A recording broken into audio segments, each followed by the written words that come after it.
I'm above Mosquetia, a vast wilderness in Honduras.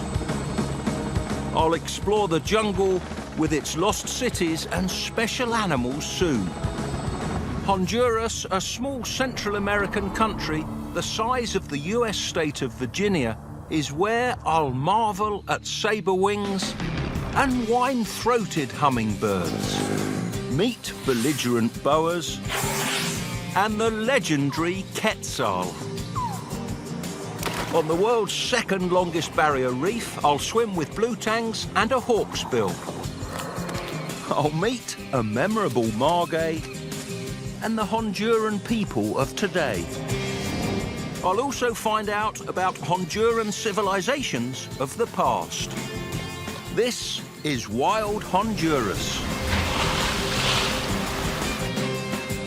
Whoa!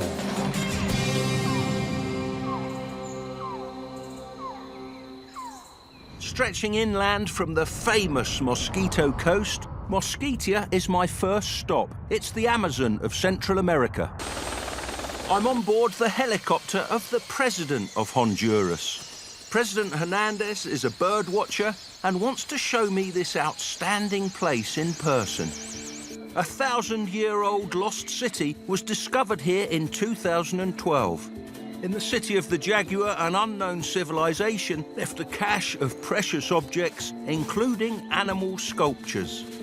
This archaeologically important site is also a hotspot for wildlife.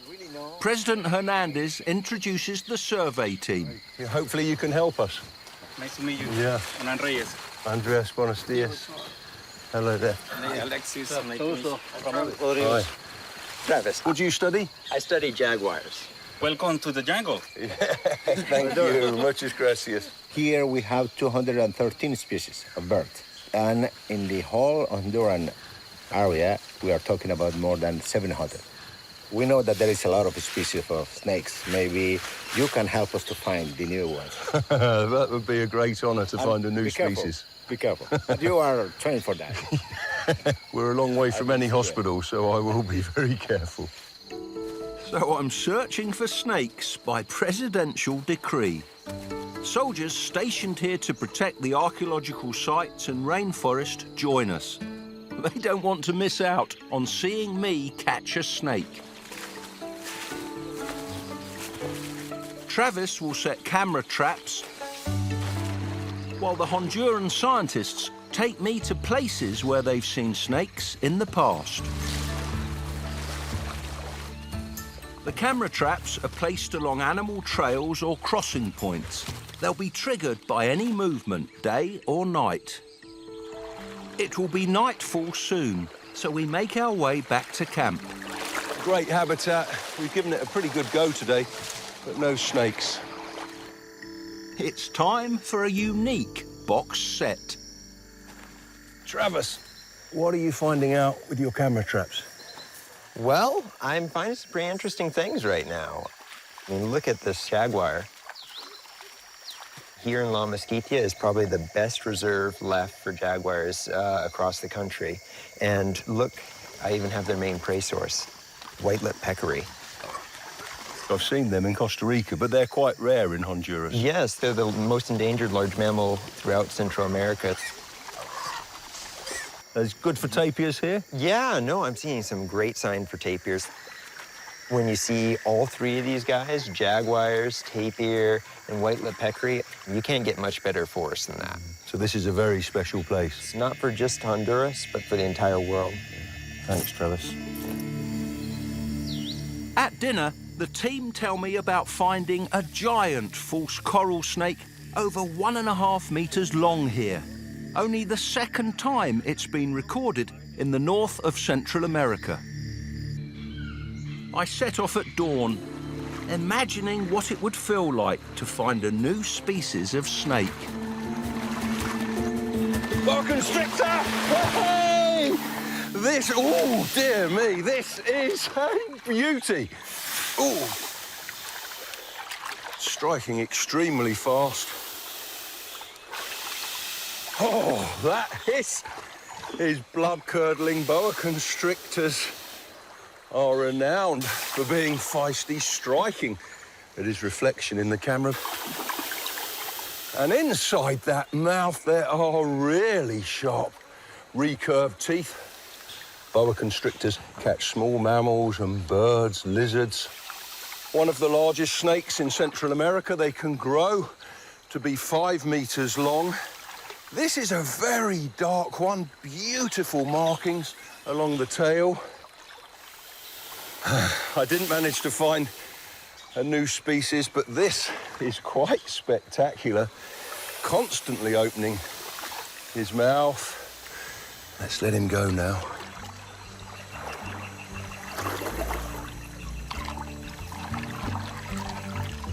A brilliant boa. Muchas gracias. After my flying visit to Mosquetia, I head east to Rio Santiago Nature Resort, which is at the edge of Pico Bonito National Park.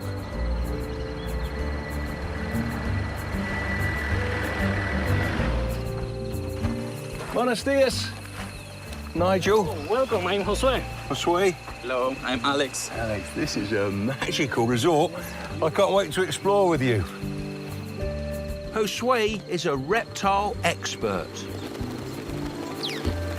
He leads me into a forest with a royal on a treetop throne. A king vulture looks down on us as we flip logs and leaf litter in our search for reptiles.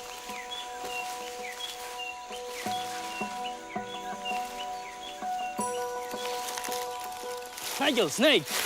What do you got, Josue? Oh, wow! A Central American coral snake. This is one of your favourites, isn't it? Yes, I studied them. Wow. This colour variety, Josue thinks, could be a different species of coral snake. It's only found in this small region of Honduras. Member of the cobra family. Very toxic. Venom, if you're bitten by one and don't get hospital treatment, they can be deadly. But they're shy snakes. They really don't want to bite us. They feed on other snakes, small lizards. Sometimes they'll even eat the eggs of other reptiles. A very special Central American coral snake. Thanks, Josue. Shall we let him go now? Okay. Let me turn the log back. Yeah. Reptiles aren't just on the ground here. Some outstanding ones are up at head height or even higher. This is one of my favourite lizards. It is so beautiful. Called the helmeted iguana. They allow a close approach like this. They're very confident in their camouflage. They rarely go down to the ground. Females do to lay their eggs, but otherwise they spend their life up in the trees. They hunt large insects like cockroaches, small frogs and lizards. The terciopelo, a deadly pit viper, can be found here. But there's also a rarer imposter. Snake! What do you got? Wow, hey! Josue is on fire today at spotting snakes. This is a really rare one. It's called the false terciopelo. The markings are exactly like a terciopelo's. You can tell it's not a pit viper because it has round pupils. There's not a heat-seeking pit between the eye and the nostrils. This snake can inflict a painful bite. They've got fangs, got fangs at the back of their mouth, but it certainly isn't as dangerous as the bite from a terciopelo. Brilliantly done. This is so rare. Let's let her go. As the false terciopelo slithers away, I meet up with Alex, who's tracked down a cute and charismatic mother and baby. They are very close. I'm so glad you found them, Alex. This is so exciting. Nigel, come here. There are spectacled owl. Oh, yes. Thanks, Alex. There's a chick too. This is wondrous. Spectacled owls breed every year in the Rio Santiago Nature Resort.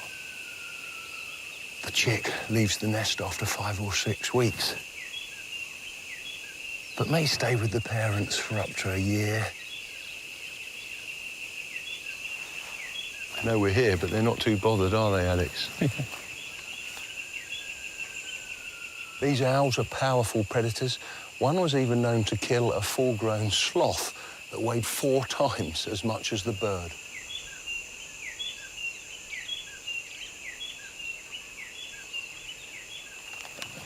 Great, one of the world's top owls. Thanks, Alex. You're welcome. Thank you.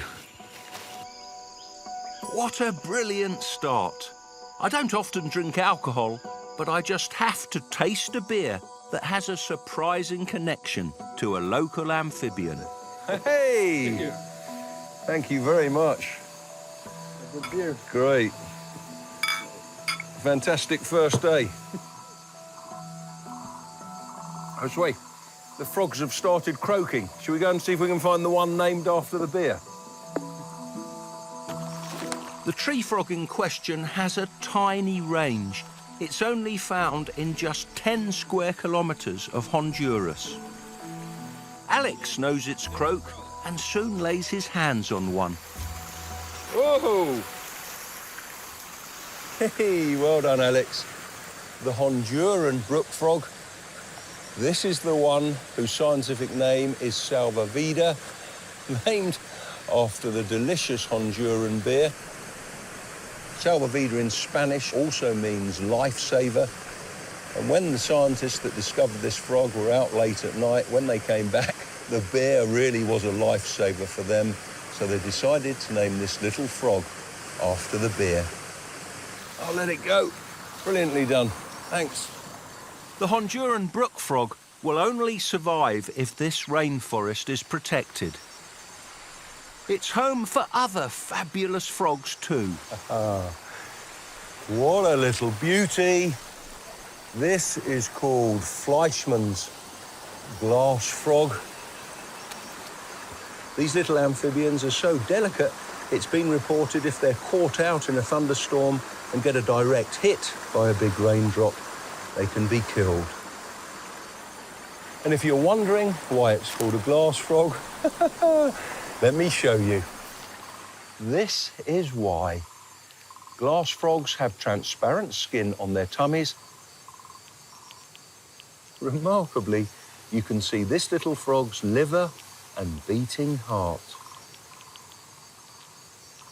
I'm going to let him go back into the rainforest. On my way to bed, I hear a distress call. There's reptiles and amphibians everywhere here. Look, just by the swimming pool, I heard this poor tree frog croaking. It's in the jaws of a banded cat-eyed snake. Cat-eyed snakes have short fangs right at the back of the jaws. They've got mild venom. Doesn't seem to have had much effect on this frog. It's too difficult for the snake to swallow the tree frog this way round, so it's starting again from the frog's head.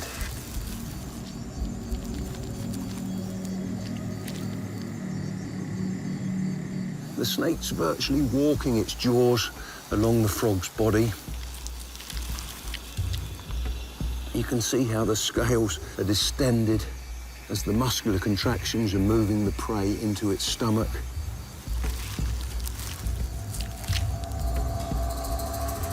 The cat-eyed snake took 15 minutes swallowing that tree frog. This really is wild Honduras.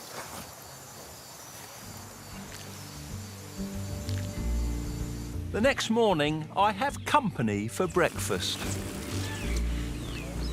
Muchas gracias.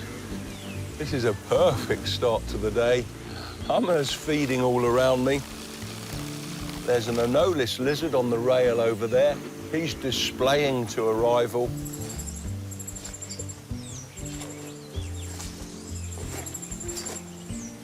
Baleadas, a traditional Honduran breakfast.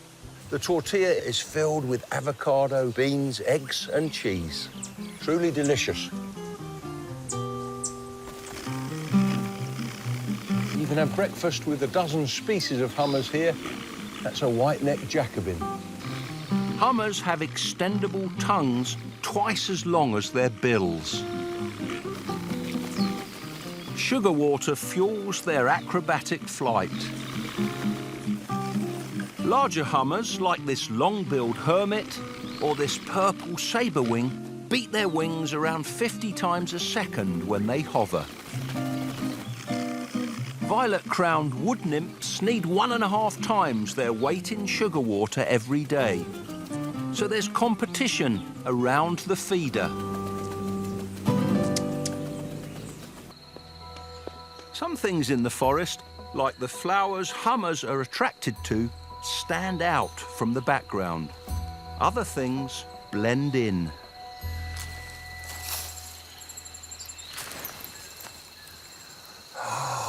Look at this. You can see why they're so easy to step on. Perfect camouflage. This is a terciopelo. She's in strike position, warning me by vibrating that tail. Whoa! As you can see, you've got to be careful. This is a very dangerous snake, one of the most feared in Honduras. A terciopelo strikes at more than 2 meters a second. I can see this is not the false terciopelo that Josue found yesterday, because it's got heat-seeking pits between the eye and the nostril and a vertical pupil. Barba amarilla is the name in Honduras. That means yellow beard.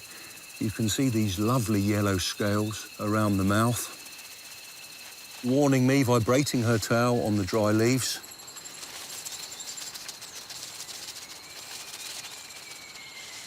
Let me see if I can lift this snake up. Sometimes terciopelos ride the hook perfectly. Sometimes they're very nervous. But this one is doing very well. They've got quite a toxic venom, but a bite from a terciopelo is rarely fatal. Oh, I don't want it to get too close to the end of the hook. If you're bitten by one, the venom has flesh-destroying properties. People often have to have a limb amputated or lose a finger or toe. This one is behaving very nicely. The terciopelo ambushes prey on the ground. The lodge is in the territory of another predator that hunts upon high. Buenos dias. Hello. I have a tip-off she's around. I can't wait to meet her. This is what Rio Santiago Nature Resort is famous for. A margay. She's so relaxed around humans because she was orphaned, reared as a tiny kitten, then returned to the wild. She's 4 years old now, but still visits the lodge every 3 or 4 days. It's hoped that one day she'll return with her own kittens.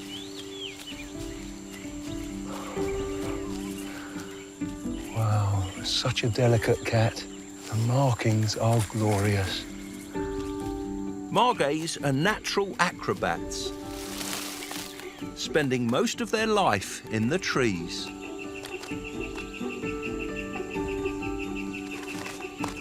They can leap 4 meters in a single bound. These clever cats will mimic the calls of monkeys to lure them close enough to pounce on. Flexible ankles allow them to twist their paws through 180 degrees, so they can descend head first.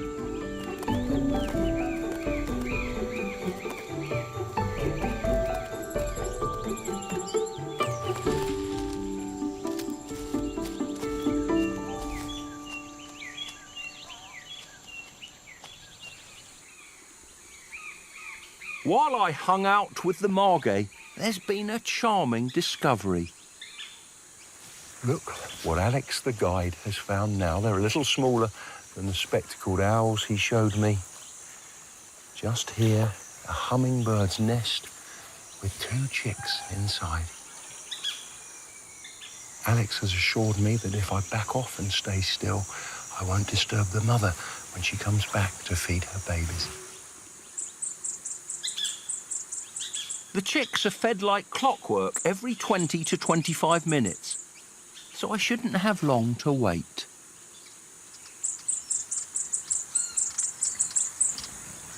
Here she comes.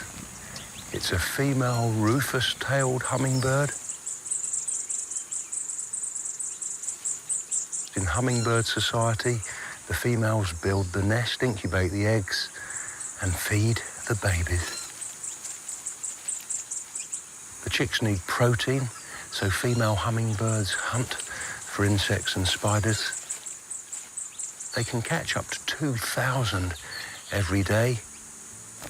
She'll have her work cut out until the chicks leave the nest, when they're 3 or 4 weeks old. That was delightful. After Rio Santiago, my next stop, just an hour away, is one of the steepest rivers in Central America. Rio Congregal. Dropping 90 stories in just 15 kilometers, it's a brilliant place for this. Whitewater rafting is an exhilarating way to go snake hunting. Forward barrel. Hold on.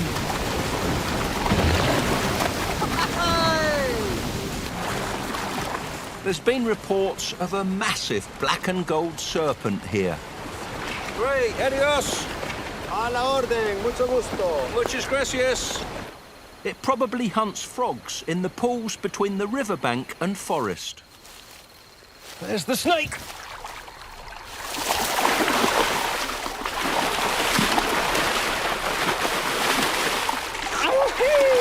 Got you! Hey! A wonderful tiger rat snake. Non-venomous, of course, but they do have quite a painful bite. Struck at me when I first picked it up. You can see it's warning me here, blowing up its neck. That makes it look bigger, so predators will keep away from it. They are superb hunters of frogs, birds, small mammals. I have never caught one of these before. The tiger rat snake. Let's let you go now. I'll soon be swimming myself, but I'll be in turquoise waters. I'm going to the Bay Islands in the Caribbean. There's 3 major ones: Roatan, Guanaja, and Utila. Just 11 kilometres long and 4 kilometres wide, Utila is the smallest of the Bay Islands. It's a 1-hour ferry ride from the mainland. Tomorrow, I'll explore the 2nd longest barrier reef in the world. Only Australia's Great Barrier Reef is longer. We set off for the Mesoamerican Reef. It stretches for almost 1,100 kilometres. My guide is Willie Waterhouse, who was born here. Willie, you've swum and dived in these waters ever since you've been a little boy. Where are you going to take me? We're going to head over to a site known as Black Hills. It's a seamount. Very, very beautiful. The most fish life on this island. You see schools of horseye jack swimming around, Atlantic spadefish, some of the healthiest reefs that you can ever see. Great, we're going to have fun. Will do, oh yeah. Willie's knowledge will be invaluable. There's an amazing 80 dive sites around Utila. I'm really looking forward to this, my first dive in Honduran waters.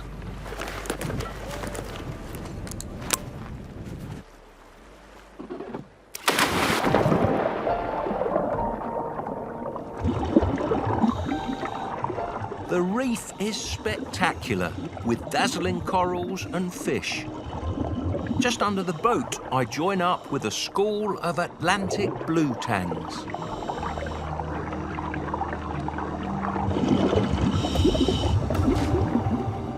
Here's the horse-eyed jacks Willie mentioned.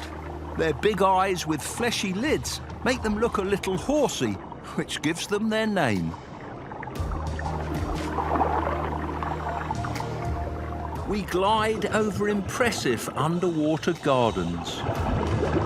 The current ripples soft corals that surround a brain coral. You can see why it's called that. Below me, there's a metre-long green moray. Cleaner gobies dare to pick off parasites and food scraps from between the eel's teeth. Up ahead, a hawksbill turtle graces us with her presence. These turtles keep the reef healthy by eating sponges that, left unchecked, would smother the corals. Hawksbills used to be killed for their beautiful shells. Thankfully, they're now fully protected. The turtle surfaces to breathe. I'm nearly out of air myself, but I've enough left to join up with Atlantic spadefish. These impressive predators grow over 1 metre long. They target jellyfish and shrimps in open water, sea squirts and worms on the reef. Thanks, Willie. You're welcome. Beautiful, what a reef that is. That was a great first dive. Thank you so much. We'll dive again tonight, but now for a meeting with an impressive group of reptiles, ctenosaurs.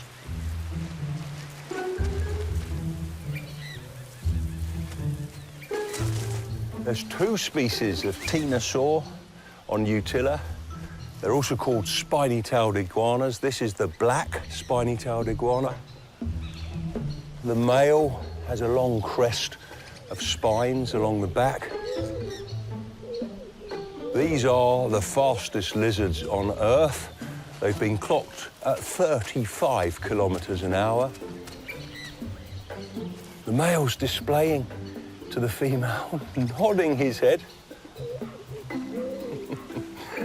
He's trying his best, but the female just doesn't seem to be interested. There's another female here, just come out of the shadows. He's trying his luck with her. She's gazing at him adoringly.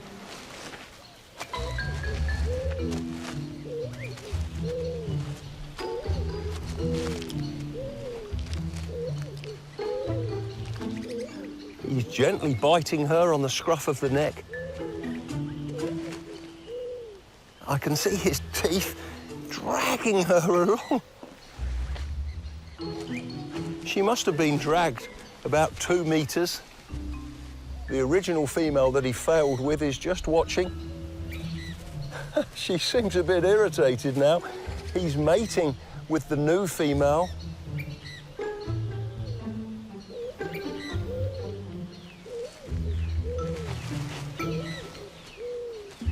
All that head bobbing paid off for him.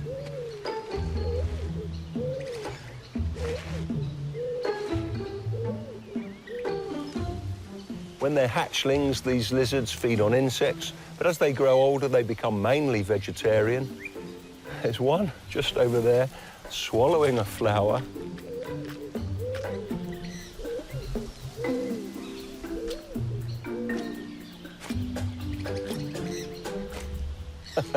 Down in one.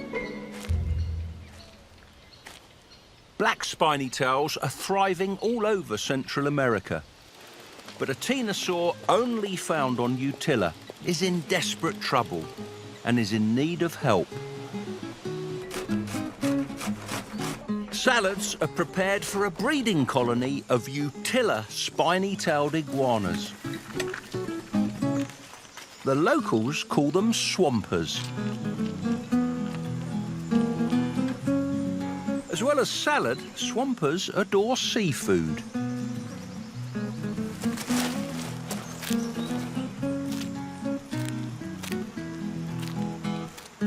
Babies hatched here have less variety and only eat termites.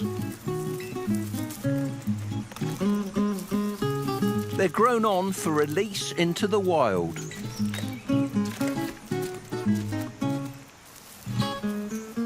There's less than 5,000 swampers left, so these are precious babies.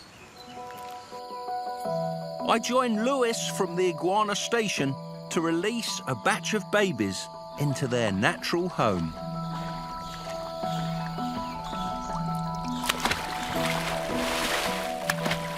Very few lizards live entirely in mangroves. Swampers are one of them. There's a swamper. Oh, yes, the first time I've seen a Utila spiny-tailed iguana in the wild. Thanks, Lewis. No problem. There's another one, a male. Oh, yes. I can see the much longer spines along the back. The captive-bred youngsters should do well here. They're charming babies. You've given them a head start. You've fed them well.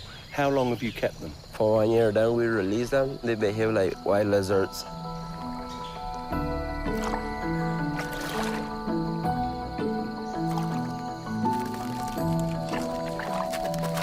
Away they go. Good job, Lewis. You're doing great work. Thanks. If the mangroves are protected and people stop hunting them for meat, swampers have a bright future. At sunset, I'm with my dive buddy Willie Waterhouse, heading back out to the reef. Night dives are always thrilling. Under a cloak of darkness, many special reef dwellers are out and about.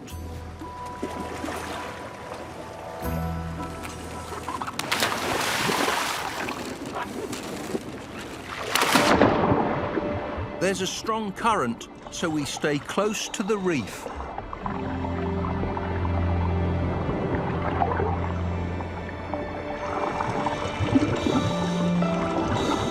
Our lights pick out something colourful. I move in for a closer look. It's a creature with undulating fins around its body, a 20-centimetre reef squid. Every day, these voracious hunters consume around half their body weight in fish, crustaceans and other mollusks.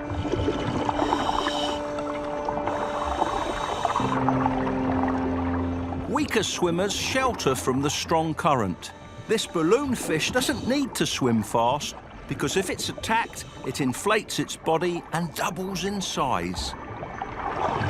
In the next crevice, there's another member of the pufferfish family, a long-spined porcupine fish. Willie has spotted some animals that are big business for Honduras, spiny lobsters. The country is the second largest producer in Central America. If they can outwit the fishermen, spiny lobsters can live for up to 20 years.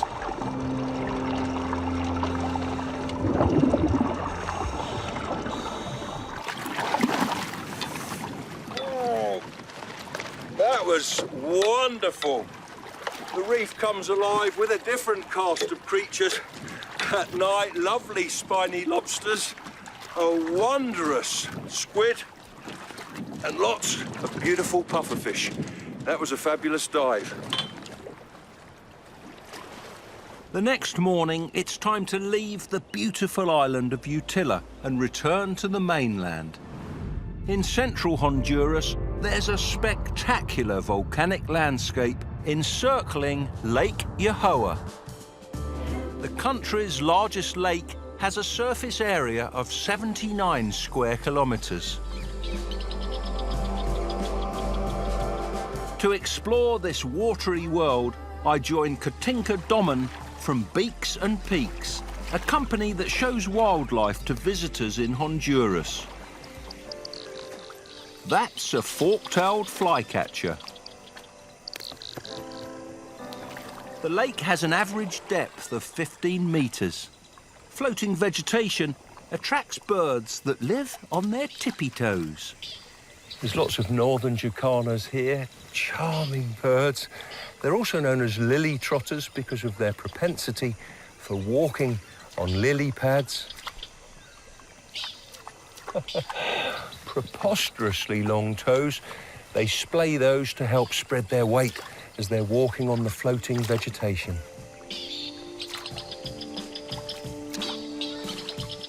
Jacanas are often out in the open, but there's a speciality here that usually lurks under cover. We position ourselves in a likely spot. Katinka will try to lure one into view by playing the call of a rival. The bird we hope to see is very territorial. Hopefully, he'll think there's an intruder in his territory and come to the edge of the vegetation.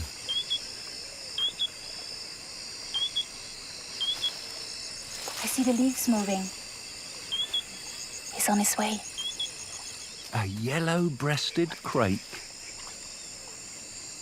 Look here, so close. So unconcerned by us. Yellow-breasted's a charming crake. This little bird is no bigger than a sparrow.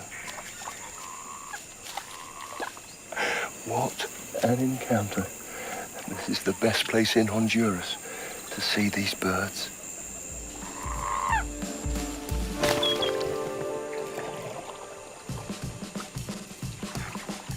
Our next stop is in Santa Barbara National Park, to the west of Lake Yohoa.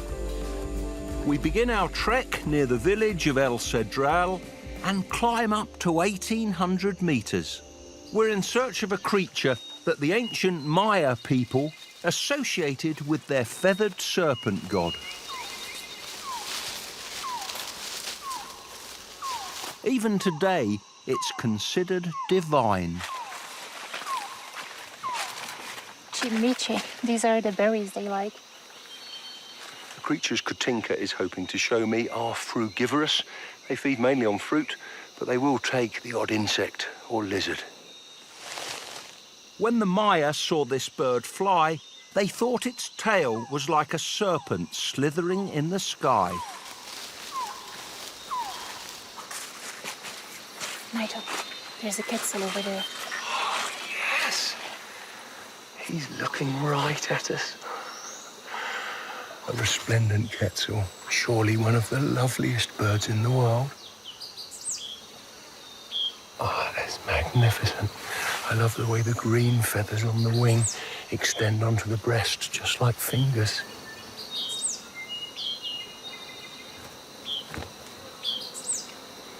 He's sitting on a branch with his mate. She's a striking bird too, but has a grey head and bill and doesn't have the long tail feathers. I can actually see the nest. It's like a big woodpecker hole. The female will lay 2 blue. The male's gone to the nest. What an amazing view.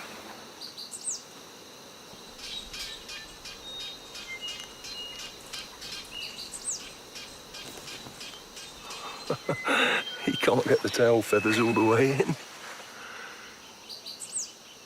Have a look through the scope. Oh, thank you. You can see him working at the edge of the nest hole. He even threw out some wood chips. He's coming out. What a bonus! Resplendent quetzals at the nest hole. Couldn't have hoped for better than that. I say goodbye to Katinka and the cloud forest and head further west to Gracias. The town's exquisite Merced church dates from the 17th century and is one of the oldest churches in Honduras. In the town square, I meet William Orellana from Beaks and Peaks to watch a traditional dance.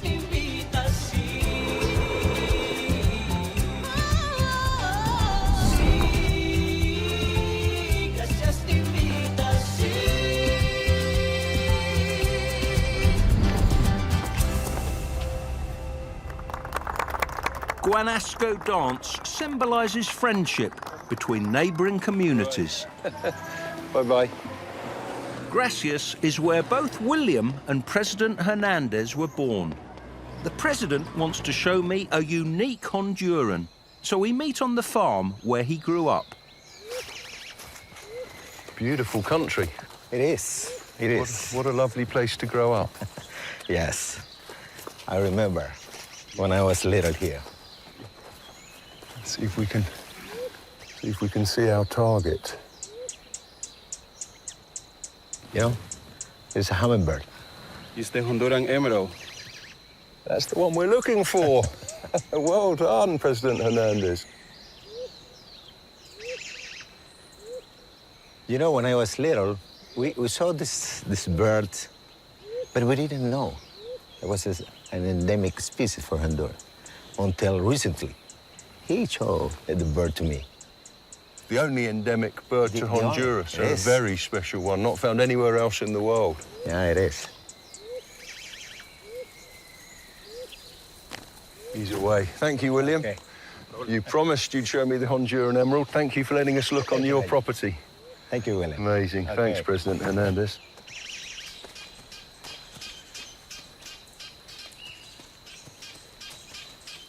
There's a snake. Hey! Did you know these were on your property, President? Look at this. It's a brown vine snake. It's warning you. It is. It's extraordinary how black it is inside the mouth. It is. That's to startle predators. These snakes are harmless to humans. They have got venom, but the fangs are right in the back of the mouth, under the eye. Have a feel, because he feels lovely because he's been basking in the sun. Yeah, it is warm. Look, he's watching your every move, President Hernandez. Oh, dear, he had a little pop at you then. Don't do that to the president. That's naughty. I can't believe it. Honduran emerald and a lovely vine snake. You have wonderful wildlife here in Honduras. I've certainly enjoyed this brown vine snake. Thank you. That was a great morning, wasn't it? Another Honduran speciality lives close to Gracias in Salaki National Park. It's studied by Hermes Vega. This is a good place to find it.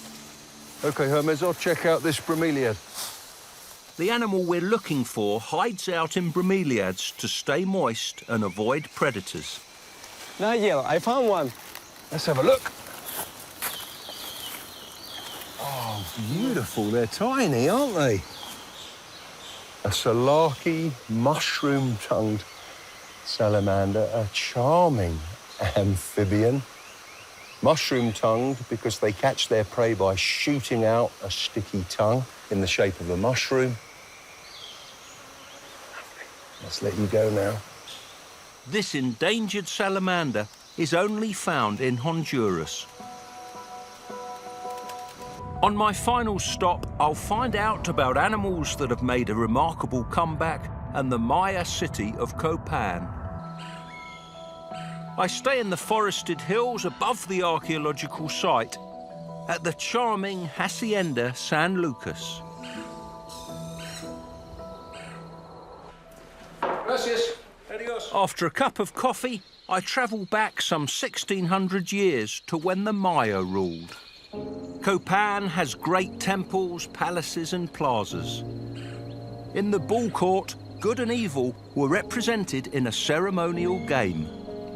Considered the Paris of the Maya, Copan has many ornate sculptures. This is Pahotun, a Mayan god who held up the earth. I've been given special permission to go under the earth to visit an exquisite carving that few people have ever seen before. This is truly breathtaking. A beautiful and intricate carving that's around 1,600 years old. It celebrates the first ruler of Copan, King Jashkukmo. These birds were his symbols. There's a quetzal here, you can see the feathers of the wing. And here, this is the head of a scarlet macaw, a bird that was really important to the Mayans. Sadly, these magnificent parrots disappeared from the Copan Valley for hundreds of years until a plan was hatched. The plan was carried out close to Copan at Macaw Mountain. It's a place where you can get really close to toucans. This is a kill build, one of the most spectacular birds in Honduras.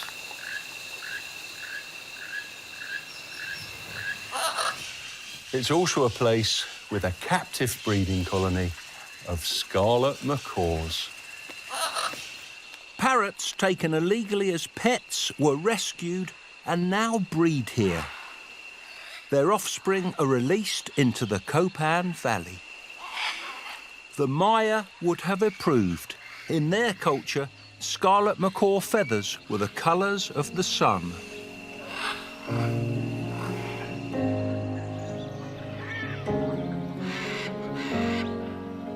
Thanks to the work of Macaw Mountain, these awe-inspiring parrots once again welcome the sunrise in Copan.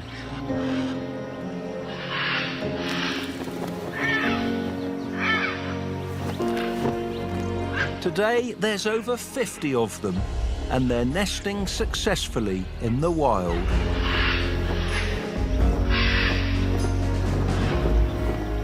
It's hoped that one day, scarlet macaws, the national bird of Honduras, will be re-established all over the country. They are magnificent. As I've seen on my travels around the country, scarlet macaws, wow, they are just one of many natural wonders in Honduras. As long as there's unspoilt rainforests and reefs, rivers and mountains, people will come here just like me to experience wild Honduras.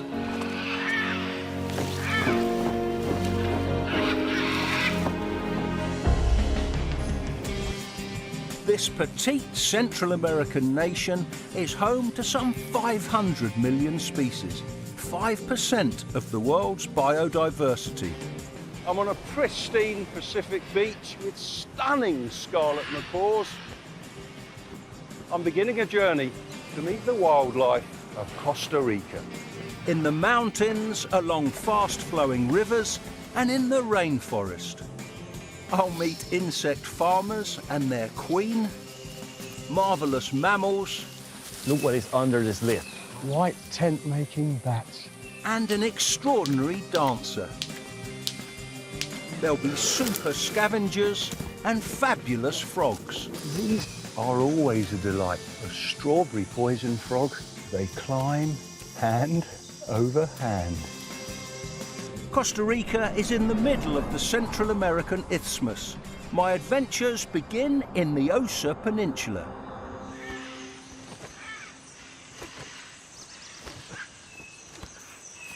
Lovely scarlet macaws are a symbol of the Osa.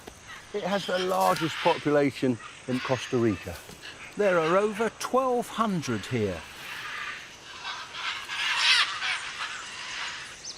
After nesting in the rainforest, hundreds of scarlet macaws come down to the beach because they love these, the fruit of beach almond trees. You can see some here that they've torn apart. There's a pair feeding just over there. With their powerful beaks, they rip the fibrous shells, pulling out the nut with their tongues. Scarlet macaws can live for over 50 years and pair for life. Anyone together for as long as that will have the occasional domestic.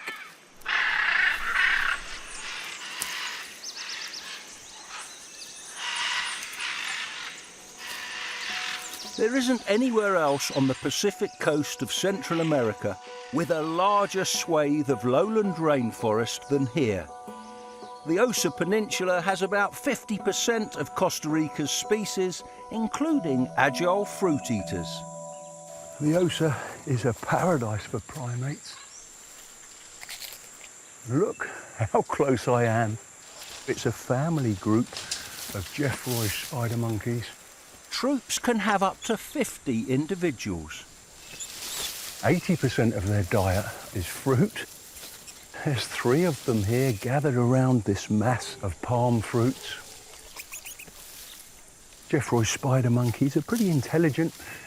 They know the forest very well and remember when and where to find fruit. They can polish off 100 fruits in just 7 minutes and are important seed dispersers. Their long arms allow them to brachiate like this.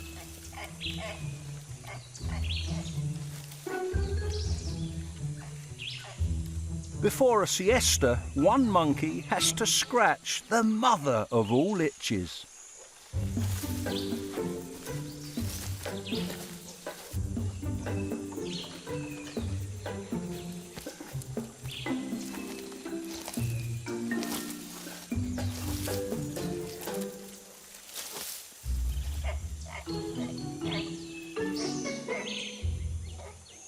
Other social animals live nearby. To meet them, I join Javier Mendoza, a naturalist from the Playa Cativo Lodge. We're on the Golfo Dulce, one of only 4 tropical fjord-like bays in the world. Oh, Javier, the Golfo Dulce is fabulous, isn't it? Beautiful. As are the dolphins here. Allá están, delfines! Here, look. This is wonderful. The Golfo Dulce is the best place in Costa Rica to see Pacific spotted dolphins. Great turn of speed. They can go at 27 kilometers an hour. Pacific spotteds are a beautiful species of dolphin. White spots on the grey saddle, dark spots on the white tummy. There's mothers and calves here. A female Pacific spotted has a baby every 2 or 3 years. She's pregnant for 11.5 months. We are surrounded by spotted dolphins. In the Golfo Dulce, they can gather in groups of up to 100. Hey! They are really showing off now. Very acrobatic.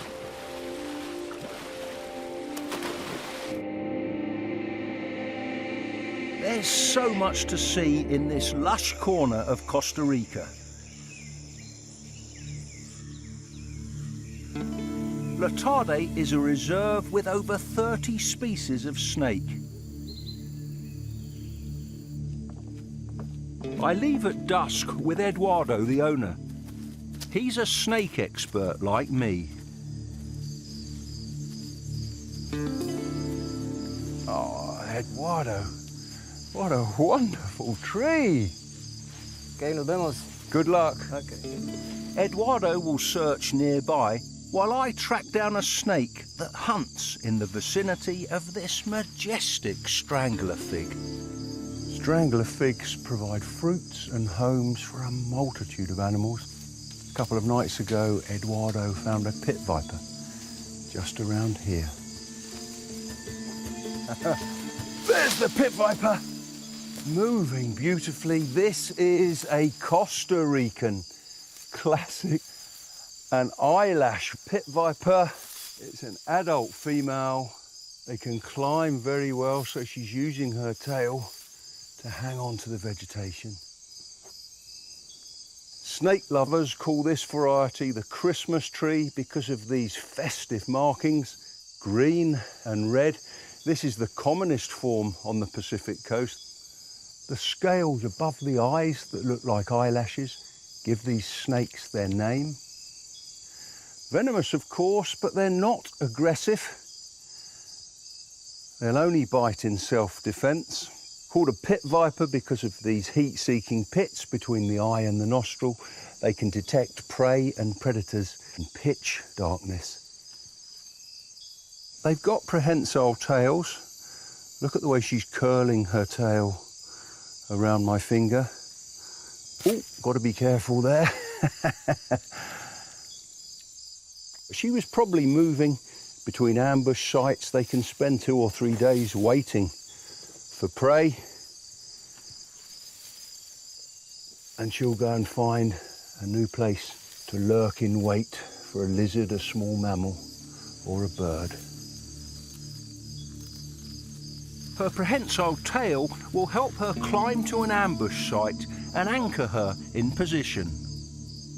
Nigel, aquí tengo una boa de las bromelias. Oh, Eduardo! This is the first time I've seen one of these. An exquisite bromeliad boa. They don't grow much larger than this. Extremely difficult to find. They spend most of their lives up in the forest canopy. Looks like he's trying to get up there now. They rarely come down to lower levels. They're called bromeliad boas because they hide in plants that grow on tree branches. They wait in ambush to grab small lizards, their main prey. That's a brilliant find. Gracias, Eduardo. Okay. Shall I release it here? There we go. Lovely. I leave the bromeliad boa and the osa for my next destination. High in the Talamanca Mountains, near the village of San Gerardo de Dota. This is the tallest mountain range in Costa Rica. The peak of Mount Chiripo is over 3,800 meters high. I'm striding through Paramo. Vegetation evolved to withstand cold conditions and fierce winds where the tree line peters out. We're above the clouds, nearly 3,500 meters up. It's pretty chilly, so you wouldn't expect there to be any reptiles here. But there's some beautiful ones just over here. They're very nervous, but if I move in slowly and keep very low, I should be able to get a fantastic look at a green, spiny lizard. There's a female over there. She's blotched with brown.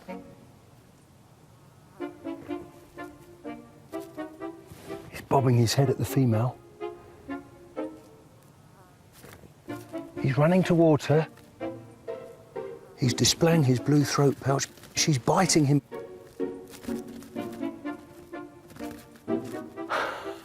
She wasn't interested in mating. Perhaps she's already pregnant. It's so cool up here, they can't rely on the sun to incubate eggs. So the female's like a mobile incubator.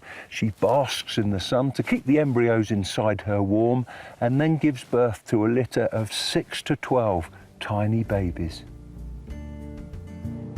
At mid-elevations, the Talamanca Mountains are cloaked in cloud forest. To meet the creatures that live here, my base is Trogon Lodge. The lodge gardens are filled with flowers and hummingbirds. Over there, a Talamanca hummer.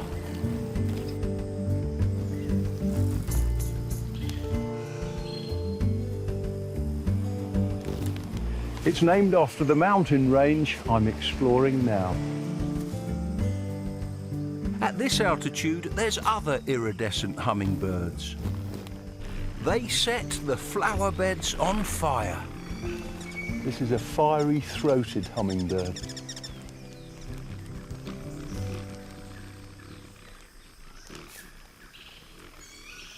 To meet the star attraction here, I enlist the help of an expert. Nigel. Graven. Graven, you are the legendary Mr. Quetzal. Oh, I hope to see it this morning. The village of San Gerardo de Dota. Over 50 years ago, the farmers began reforesting the pastures, planting avocado trees so resplendent quetzals could flourish. Graven watches these shimmering birds nearly every day. Because loads of blackberries. The quetzal eats those too. I saw quetzals yesterday. In this area here? Yes, in that tree. This is one of the wild avocados the farmers planted. Okay, there is a quetzal. Oh, yes. Very long feathers.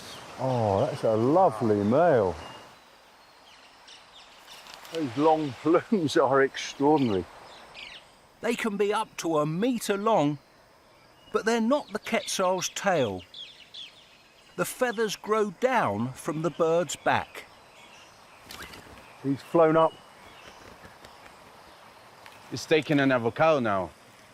Avocados are the quetzal's superfood. You know their habits because you watch them every day. Yes, they feed in indoors. I leave the Talamanca Mountains and travel to the Central Highlands, close to Braulio Carrillo National Park. Tapirus Lodge is a private reserve with an aerial tram that glides through the canopy, 37 metres above the ground. This is a glorious feeling. You can tell you're in a tropical rainforest because of these beautiful hanging gardens. There's so many epiphytes. Those are plants that grow on other plants. There's mosses, ferns, bromeliads, orchids, even cacti. This tree's festooned with other plants. Epiphytes aren't parasites, though. They just use the trees for support to get them into the sunniest spots for photosynthesis. There's a big bromeliad coming up. Bromeliads are members of the pineapple family. Many of them have leaves arranged in overlapping rosettes so they can trap water. Some of them hold up to 2 gallons.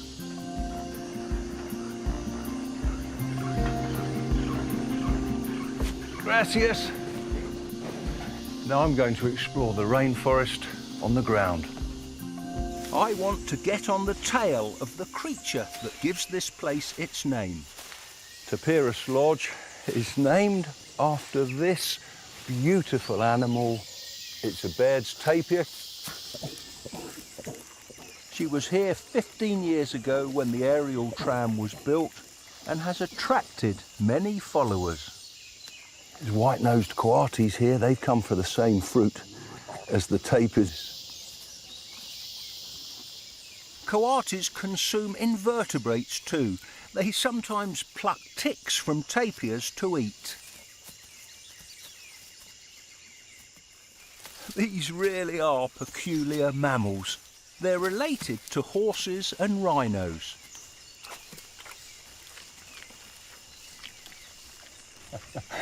Tapirs spend a lot of time doing this. She's using her long nose to bring leaves to her mouth. A scientist who watched one in Costa Rica found that they feed for 70% of their waking hours.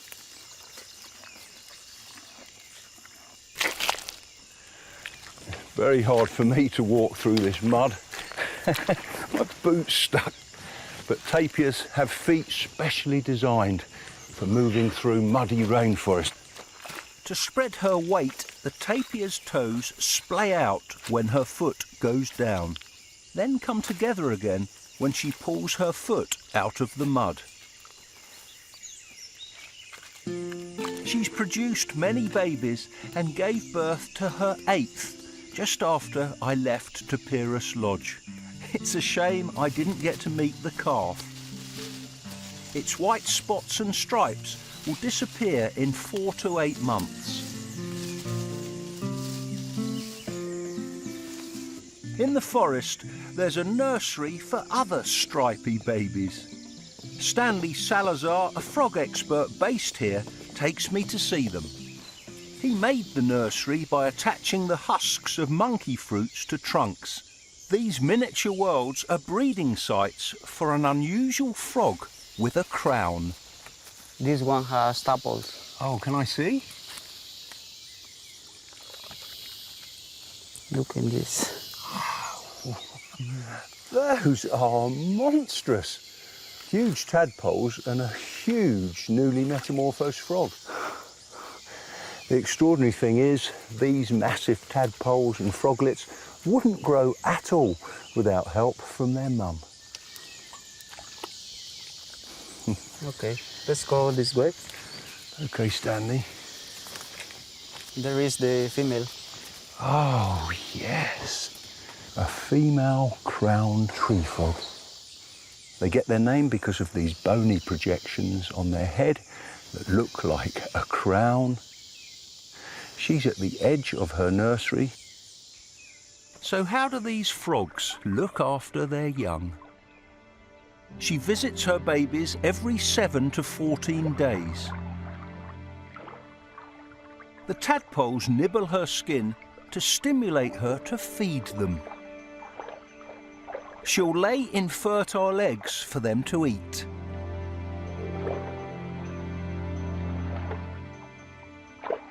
Inside the tummies of these tadpoles, you can see the eggs from their last meal.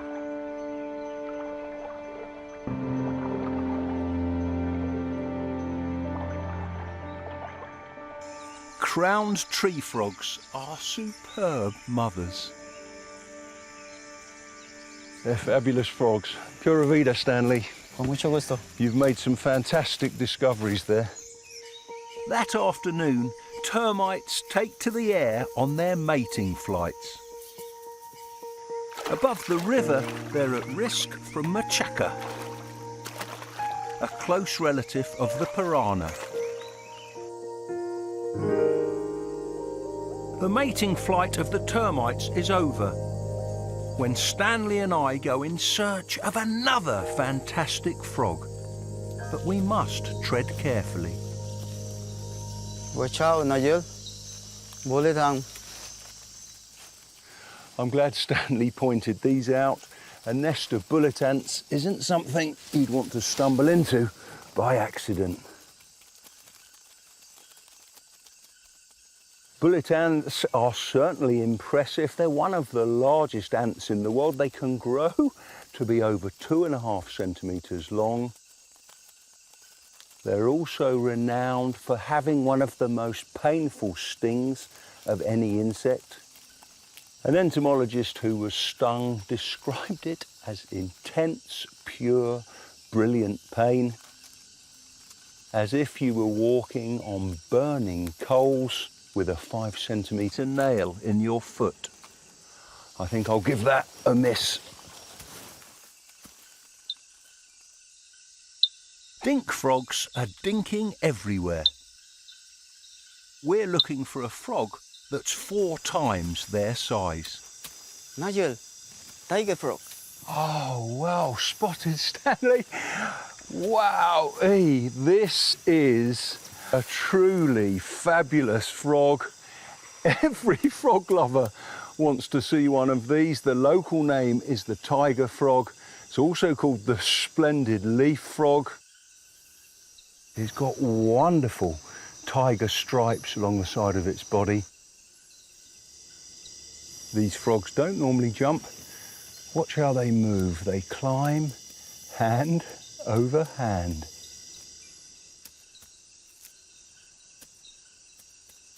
That's a wonderful movement. Thank you so much, Stanley. You're welcome, Nigel. It's a frog I've always wanted to see. It's lovely. Serenaded by frogs, I sleep well and wake early. But I'm not up with the lark. Larks aren't found in Central America. I'm up with the blue morpho instead.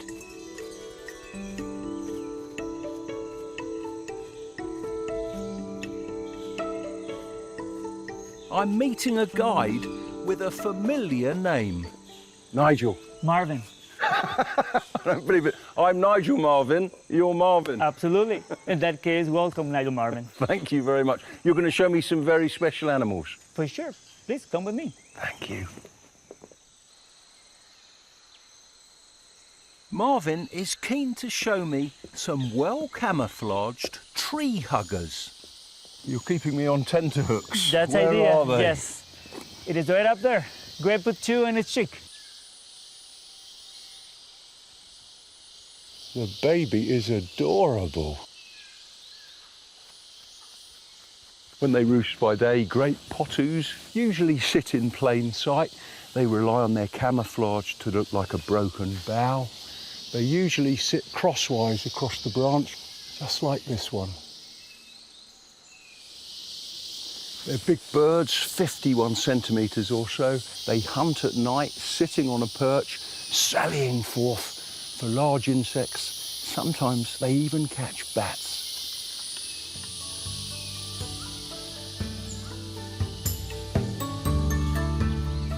Soon after we've left the Potus, Marvin's radio crackles into life.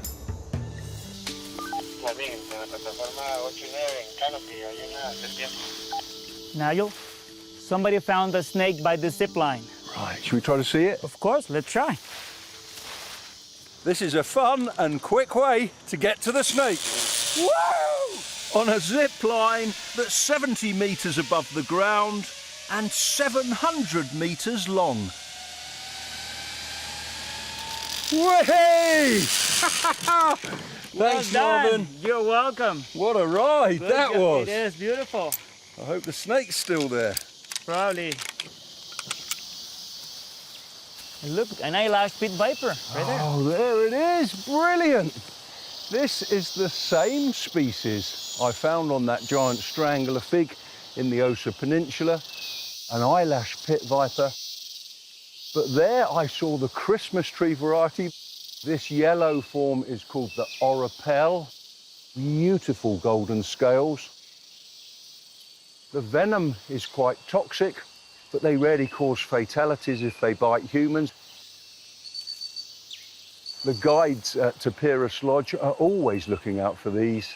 Every visitor wants to see an eyelash viper because they are gorgeous. Waiting to ambush prey is a common strategy in the rainforest. This leaf-like mantis will snatch any smaller insects that come within range. Marvin, there's a leafcutter colony there. I'll go and see them. Okay, see you. Leaf-cutting ants are found all over Central America. I find them mesmerising. They can lift loads 3 times their weight, and their technique for cutting leaves is pretty neat too.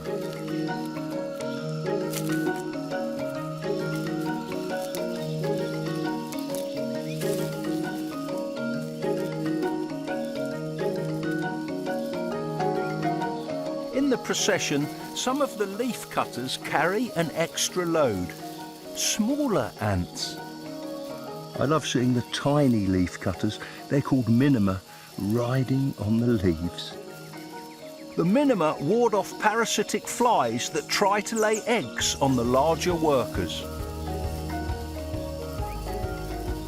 Leaf cutters use the clippings to cultivate a special fungus underground.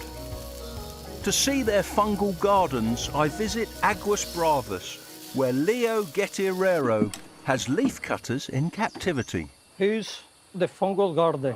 Wow, I never thought I'd see this. The cut leaves are a fertiliser for the fungus, which workers feed to the growing larvae.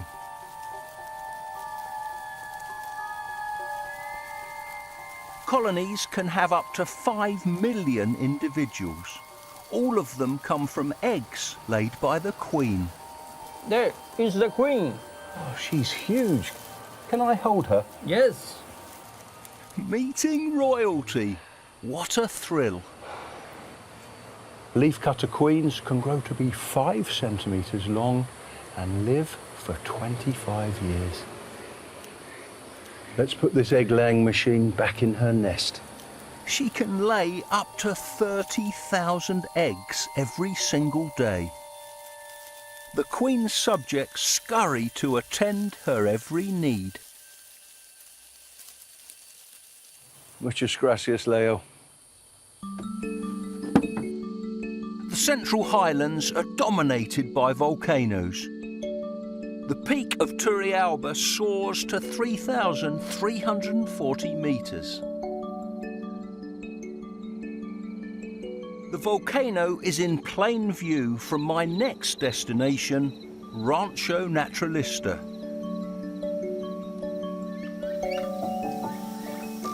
This is a perfect start to the day. Agoutis and chachalakas on the feeders. A stupendous view of smoking Turrialba volcano. And all around me, there's a constant hum of tiny wings. I never tire of watching the flight of hummingbirds. No other birds can hover like this. Hummers can even fly upside down. Hovering uses a massive amount of energy. These birds sometimes eat 3 times their body weight in a day. Some hummingbirds never visit feeders. To meet the creme de la creme of Rancho's hummingbirds, you have to search these banks of verbena in the gardens. There's one of them now, a male snowcap. Just 6 centimetres long and weighing 2.5 grams, he's barely the size of my thumb. Snowcaps are so tiny, one of my favourite Costa Rican hummingbirds. I'm hungry myself now. Buenas tardes. Buenas tardes. Deliciosa.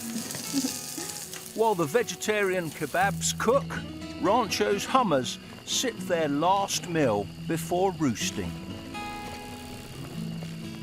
The day began with a perfect start. This is the perfect end.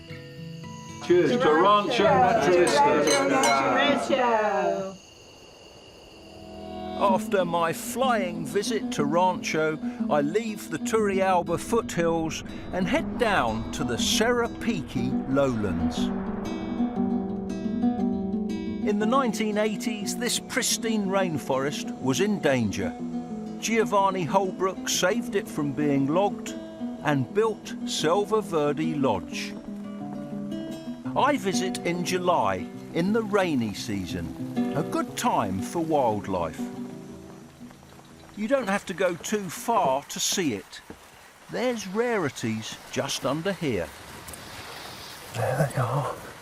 This is the only place in Costa Rica you can see them. Thumbless bats. Their story is an interesting one. A colony was found in a hollow log close to here in the 1970s, and they weren't seen in Costa Rica again until 2014, when this colony was found under this bungalow.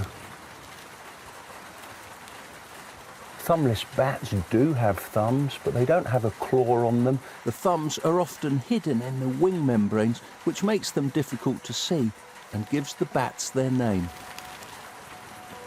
Those thumbless bats were a real treat. Now I hope to see a dancer. But before I reach the dance floor, there's something toxic. I must stop to look at this. It's a living jewel. These are always a delight to visitors here, a strawberry poison frog. The variety at Selva Verde Lodge has blue legs, so they're nicknamed blue jeans frogs. The frog's bright colours warn predators it has a poisonous skin. This female is transporting her tadpoles to a water-filled bromeliad, so they'll grow up in a private pool. Listen, it sounds like firecrackers going off, but the noise is made by a very special dancer. A white-collared mannequin. First, he must clear the dance floor. Now he can begin.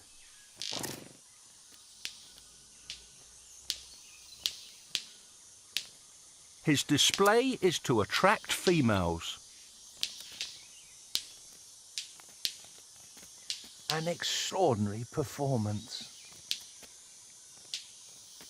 He's showing off his white beard.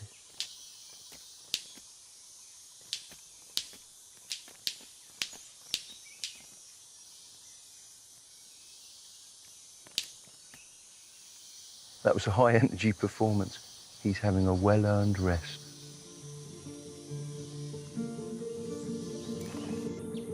This afternoon, I'm in primary rainforest protected by Selva Verde Lodge.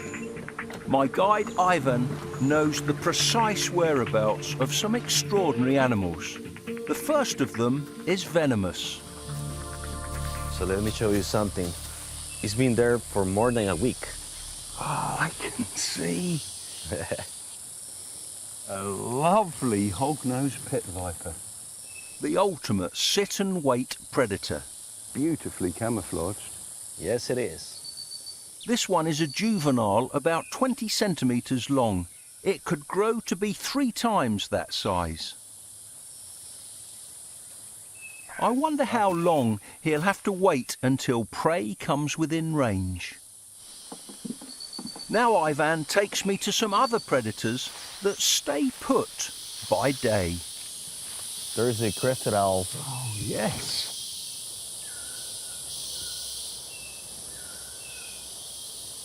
They seem to like this area.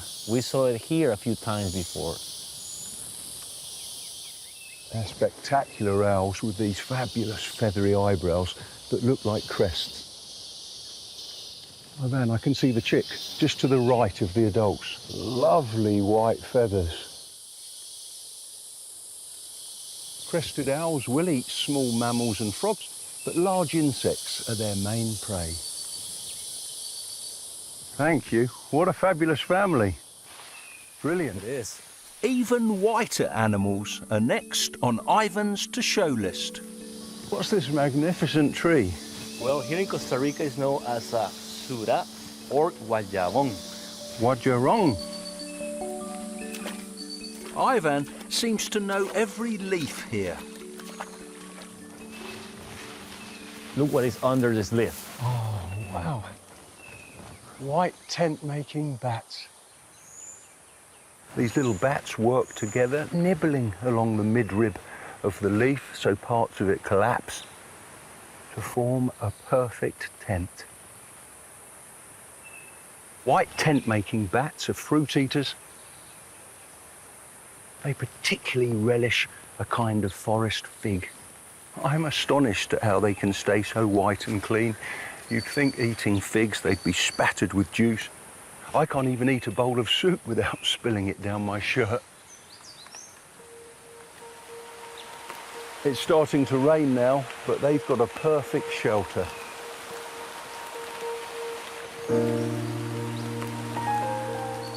Back at the lodge, I sit out the downpour. Costa Rica's quite a small country, but it boasts 210 species of amphibian, including 147 kinds of frog and nearly 250 kinds of reptile. It's just stopped raining, it's getting dark. This is a perfect time to look for amorous amphibians and hunting reptiles. The ponds in the gardens attract famous frogs. Even though they're widespread in Central America, I associate them with Costa Rica, perhaps because I saw them here first. There's one just up there, a red-eyed tree frog. He's waiting for females coming down to the pond. Other frogs have already had success. This male has found a female.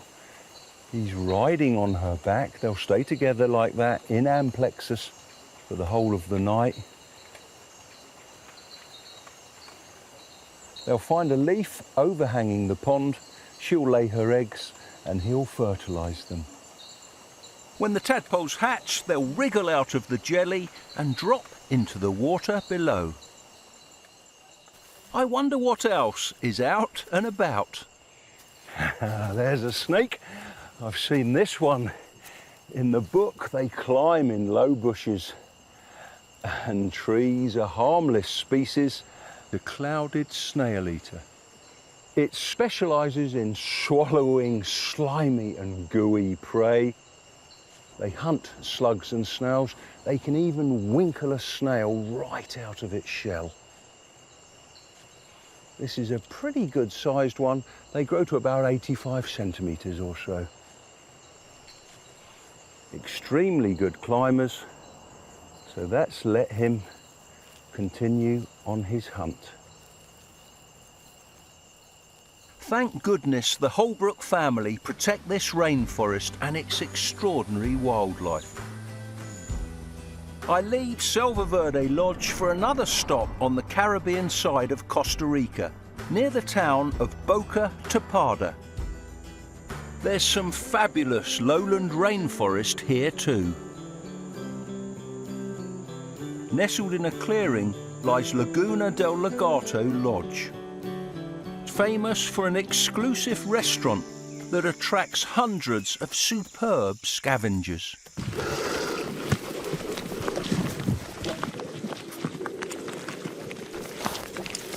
Black vultures are the commonest here. They've got an acute sense of smell. They can home in on a carcass from over 2 kilometres away. The black vultures bolt down their meat. Sooner or later, bigger vultures will arrive.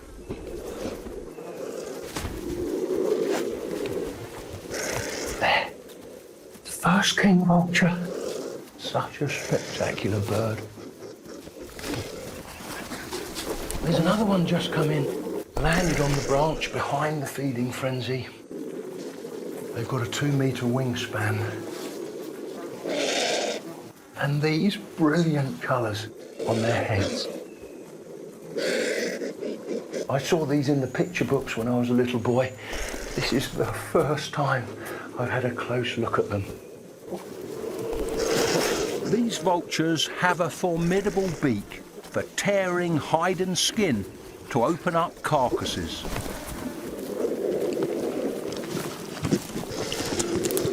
The kings dominate here, but they accept the black vultures, even cheeky ones that sneak right between their legs.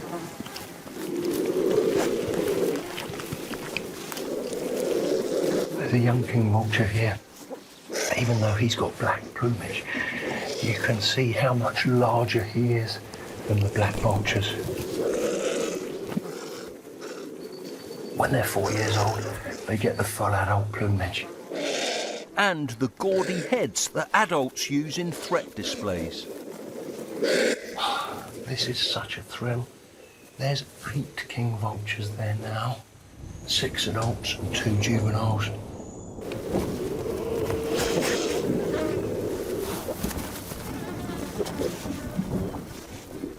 This is phenomenal. You rarely see more than 2 adult king vultures together. But the gathering didn't last as long as I hoped it would. In heavy rain, vultures can get waterlogged and lose heat. That was truly spectacular. But the rain stopped the show. Once it started, most of the vultures flew away.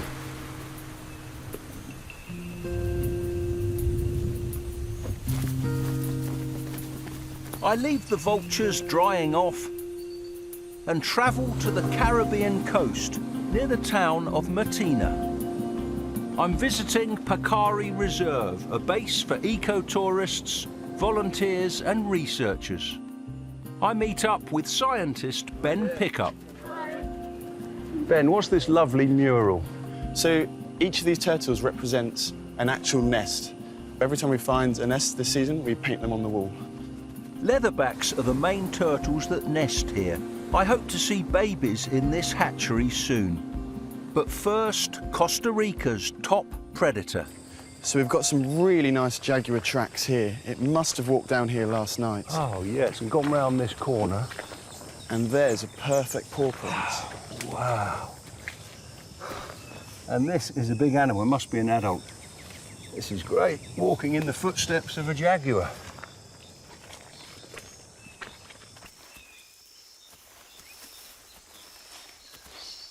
Ben, look! Beautiful, a lovely white-lipped mud turtle.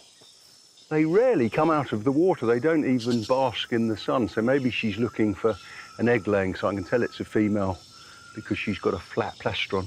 Males are concave underneath. And look, she's got an injury on her carapace. And there's a cluster of leeches feeding on the blood just beneath the scutes. You'll be okay, though. Hopefully, she'll lay a nice clutch of eggs.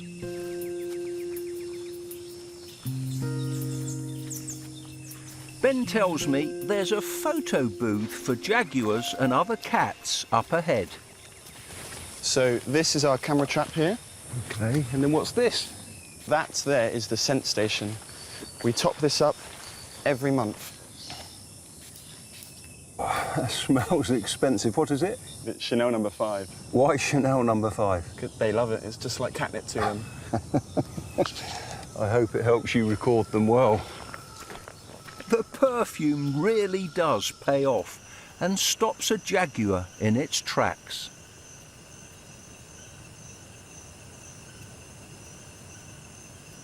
Although an ocelot takes the scent in its stride. I leave Ben for a passion project of my own. There's something in the swamp I just can't miss. This is such a thrill. Pacaya Reserve is home to some rare and ravishing birds. Agami herons. There's one preening there. They are the most beautiful of herons. A confection of feathers, this grey cowl on their head. Chestnut feathers on the body. This delicate filigree of silvery feathers on the neck. And sometimes the skin beneath the beak flushes red.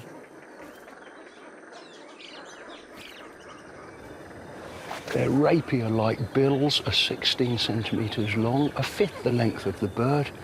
They seize frogs and fish with them in typical heron fashion.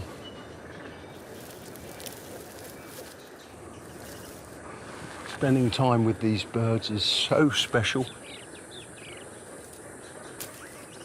There's over 70 nesting pairs. The agamis are close to the beach where this season 293 leatherback turtles hauled out to nest. It's July, the end of the nesting period, so this time I'll miss out on seeing an adult here. But I've had the pleasure of meeting one before. They really are extraordinary. On the Caribbean island of St. Croix, I watched this magnificent turtle excavate her nest and lay 60 eggs the size of ping pong balls.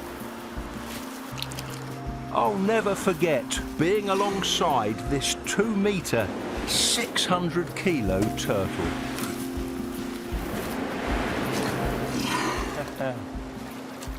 What a wonderful privilege this has been. Now at Pacaya Reserve, I will see leatherback babies for the first time. All the eggs laid here are protected in this hatchery until the babies break out.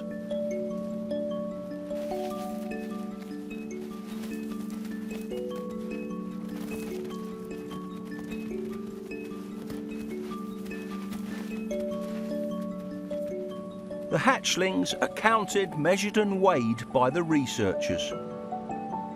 The success rate in protected nests is brilliant. 53 out of 62 eggs hatched from this one.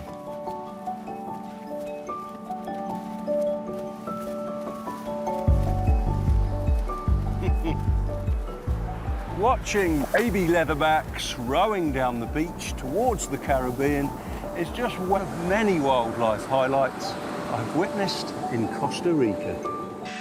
There were scarlet macaws, acrobatic spider monkeys, fabulous flyers. Snowcaps are one of my favourite Costa Rican hummingbirds. A friendly tapir and exquisite snakes. An eyelash pit viper. I even met royalty, a queen leafcutter ant. Nearly there. Costa Rica has so much to offer naturalists. 28% of the country is protected for wildlife. If you get the chance, come and visit for yourself.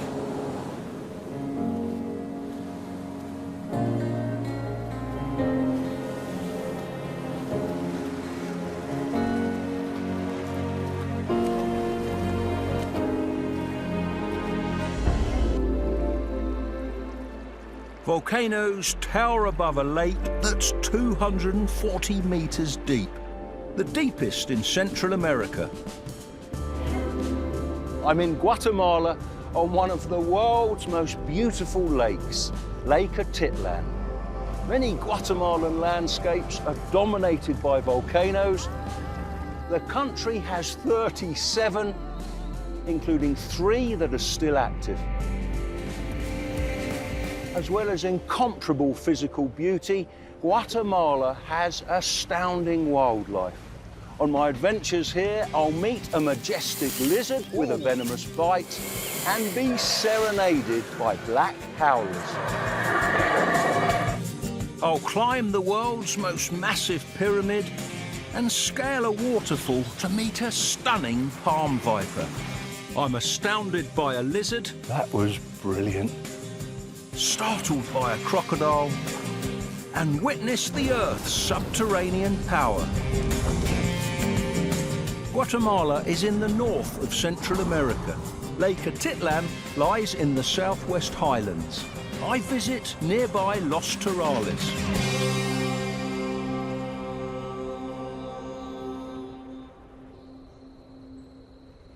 Owned by the Burge family for over 80 years, Los Torales is a coffee farm and private nature reserve. Many traditional practices are preserved here. It's the only coffee farm in Guatemala that still has a working steam engine.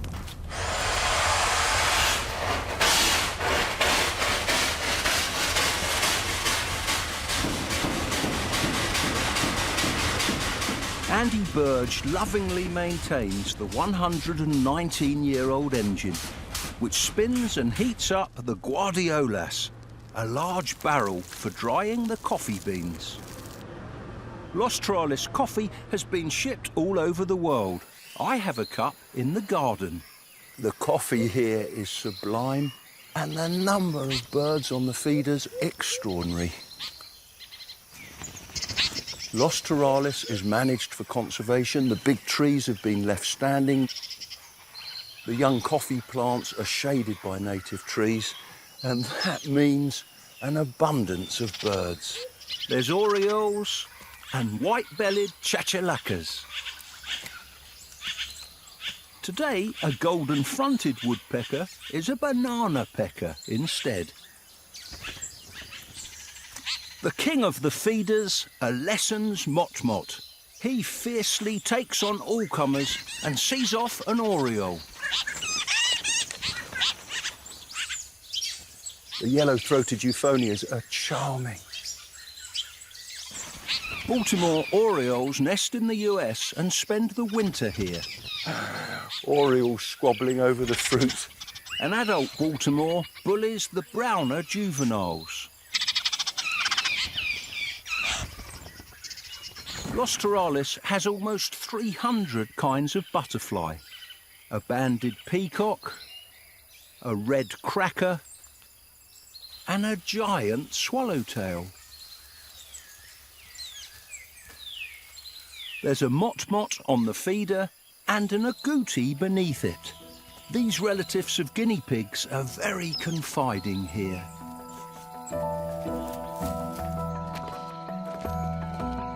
Guide Freddie Toll takes me to one of the barns. Yesterday, he saw a snake here. But is it still around?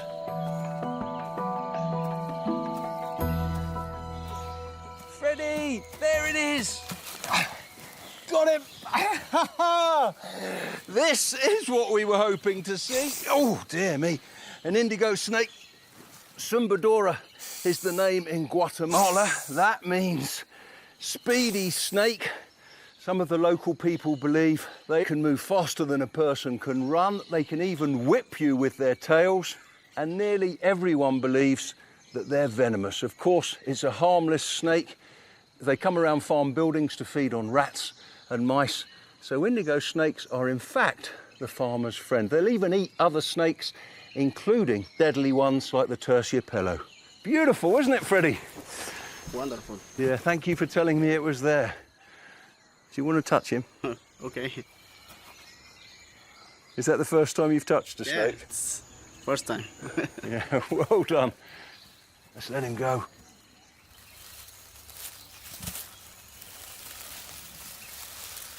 Great. Thanks, Freddie. You're welcome. That was fun, wasn't it? There's so much to see. Los Torales covers an area of 1,200 hectares. Extensive patches of natural forest are interspersed with the coffee crop. On the edge of this clearing, there are charming black and white birds. Freddie knows a day roost of one of my favourite groups of birds. There's the owl. Two of them. Unmistakable. A pair of black and white owls. Insects and bats are their preferred prey. One of them's noticed us. It's looking down, but it's not too bothered. Charming owls. Thanks, Freddie. Yes, sir. Lovely. Other owls often roost in the stands of bamboo here. This is a mottled owl. With luck, you can see 10 species of owl at Los Torales. One day, I hope to come back to meet the other kinds. But now, I travel to the north of Guatemala. The Petén region has many marvellous Maya sites, including Tikal, Yashar and El Mirador. I visited Tikal 10 years ago. Built by the ancient Maya, the city was abandoned around 1100 years ago. I walked down an awe-inspiring pyramid to be awe-struck by a spectacular bird, the ocellated turkey. These birds were well known to the Maya, and I'm sure they were beguiled by them too. That head is really strange. Sky blue skin and those bright orange warts. Ocellated turkeys search for seeds, fruit and insects in the forests of Mexico, Belize and Guatemala. In most places they're endangered, but this is a safe haven. Tikal is part of the Maya Biosphere Reserve, a huge protected area surrounding the Maya sites. Today I'm exploring Yashar, a Maya city named after the lake it overlooks. In its heyday, more than 1,500 years ago, nearly 50,000 people lived here. Then, just like Tikal, the metropolis was abandoned. Yashar has 9 temple pyramids and many stelae, ornate sculpted stones. As well as preserving these wondrous archaeological sites, Guatemala's Mayan Biosphere Reserve also protects vast areas of habitat, so these ruins are great places to look for wildlife. The reserve, a fifth of Guatemala's land area, is the most important expanse of rainforest north of the Amazon, home to jaguars, puma and other smaller hunters. There's a grey fox. They're tiny little foxes. They pounce on mice and small lizards that live amongst the ruins. It's the only member of the dog family that climbs trees, so scaling a pyramid is a doddle.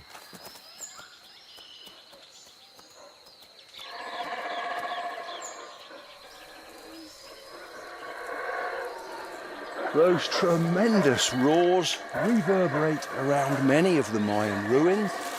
Somewhere in the treetops, there's a troop of Guatemalan black howlers. There's movement just there. This is their calling card for neighbouring troops.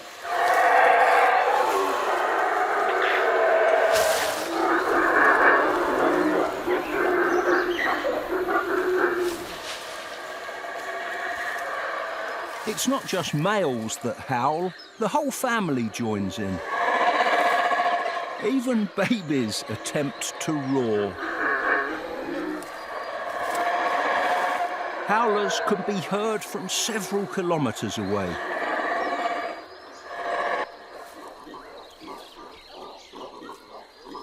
One of the younger monkeys was stressed out by that intense howling session. An older female reassures her and holds her hand.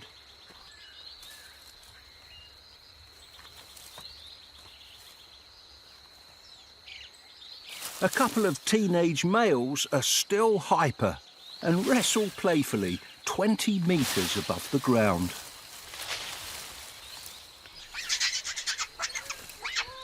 A baby boy watches and learns. When he's grown up, he may have to fight for real during a troop takeover. Their prehensile tails stop them from falling.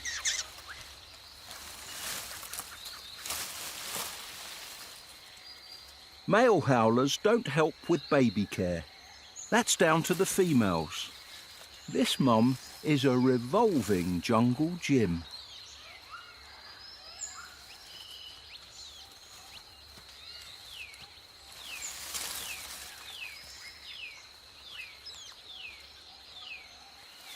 Playtime is over and the howlers move off. They have small territories around 6 hectares square, so this troop will see the Maya ruins every day of their lives.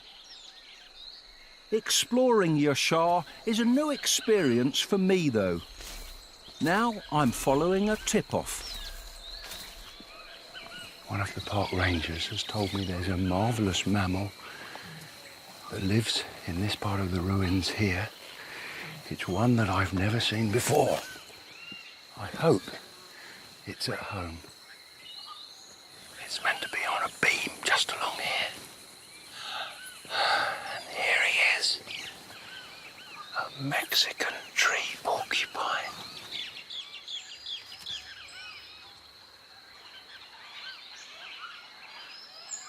They usually spend the day in a hollow tree, but the shade of an ancient ruin is perfect too. This one has come here to sleep day after day. He'll come out at night to feed on seeds, fruits and leaves. He's got a prehensile tail, just like howler monkeys, for climbing in the trees.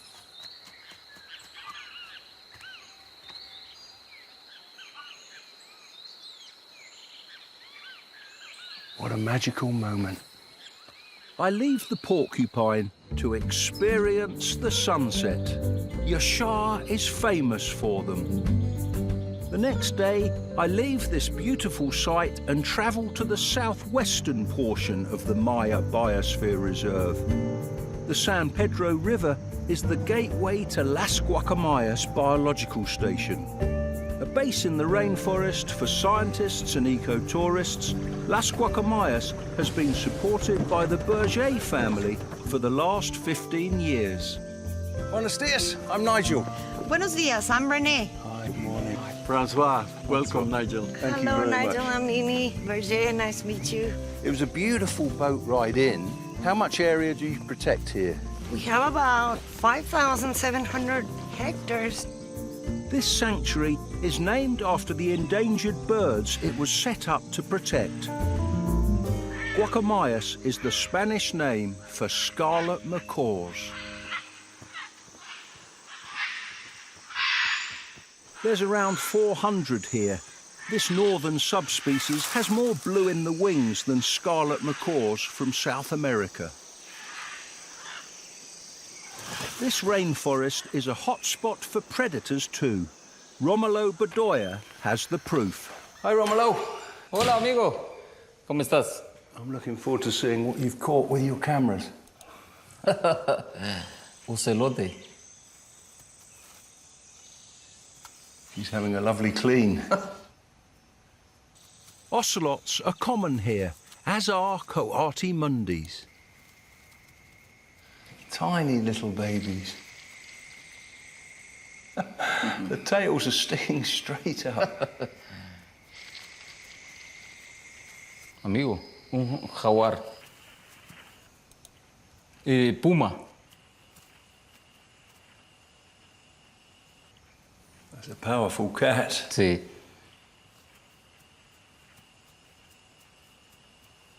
Brilliant stuff. Thank you so much, Romulo. Those clips show just how important the forest is. The trees in the garden are a haven for collared arasaries. This one watches me and Roland Griffin, a scientist who studies reptiles and amphibians here. He's an expert on a cold-blooded cannibal that hangs out at the end of the jetty.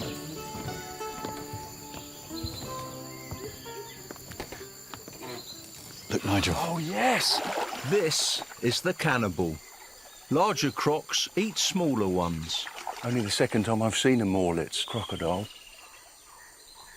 He's a big croc. He's 3.5 to 4 meters long. We've done a few years working with them along this river. And you can identify individuals. How do you do that? The shape of the scales and the pattern on those scales on the back of the neck are unique, like a fingerprint. So we can take photographs of them from above, and then we can match those photographs to the individuals that we know. They were becoming rare. How are they doing here now? There's been a really big comeback. A survey that we did over a 20-kilometre stretch of this river, we found 120 individuals. It's been a real conservation success story.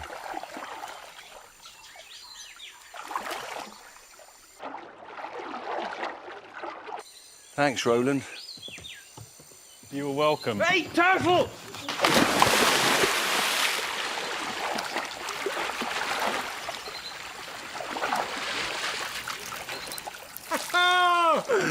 We never expected to find one of these. It's a critically endangered species, a Central American river turtle. They're found in southern Mexico, Belize, and here in Guatemala. They can grow huge, 75 centimetres, weigh in at 22 kilos. They're completely aquatic. Males never come onto the land. Females do 2 or 3 times a year to lay clutches of eggs. Sadly, because of their size and the fact that their meat is very tasty, they've been over-hunted, which is why they are so rare nowadays. What a magnificent animal. They're amazing, aren't they, Nigel? Thanks, Roland. Let's let him go now. Central American river turtles are really endangered. Other fruit eaters are less rare. Troops of monkeys often pass through the field station. This is a group of Central American spider monkeys. They sleep in groups of up to 50, but split up during the day into smaller subgroups. Feeding parties search the forest for fruit, their staple diet.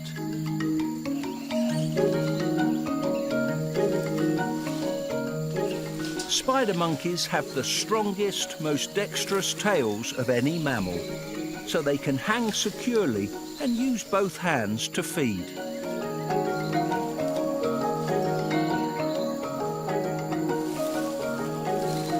This one hasn't noticed me, but another one has. There's one of the males displaying to me. He's really showing off. Then a feat of agility that's even more impressive. He uses his long, strong fingers as grappling hooks to brachiate, swinging hand to hand beneath branches like the gibbons of Asia. Arms that are 25% longer than his legs, the opposite of most mammals, help him do this.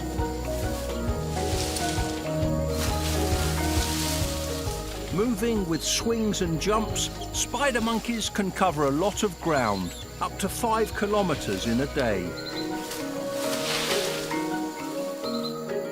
That was a dazzling display. At dusk, there's a chorus of frogs and insects. One call stands out from the rest. Roland and I set off to track down the singers. I know what that croak is. It's an extraordinary sound. It really is, isn't it? And I think they're calling from a pond just over here. Oh, wow. Nigel, look, quick. It's the one we're looking for. A Mexican burrowing toad. One of the most peculiar amphibians on Earth. specialised back legs for digging. They use those big feet for pushing away soil and sand. They spend most of their time underground. The ancient Mayans would have known this toad. They called it the whoa after that tremendous call. I've never seen one of these before. They are exquisite. Mexican burrowing toads feed mainly on ants and termites. So close to the lodge as well.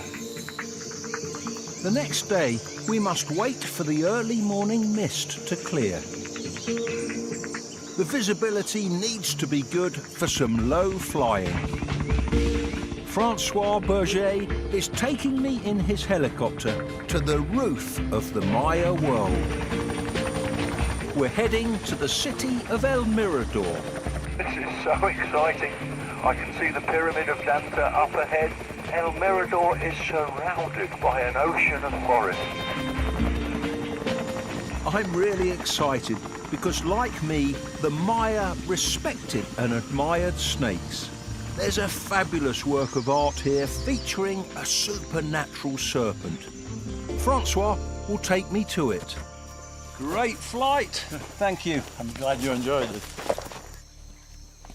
This frieze is 2,400 years old. Extraordinary. It looks like they were carved yesterday. I can see a snake coiling all the way through the frieze. There's the fang and forked tongue. You can feel the power of this mythical snake. We move on to La Danta, the pyramid we saw from the air. This is the top of the most massive pyramids in the world. Oh, another one of Guatemala's wonders. By volume, this is the world's largest pyramid. Only the top has been excavated, the rest is still underground. This vast structure is 2,200 years old and took 15 million man-days to build.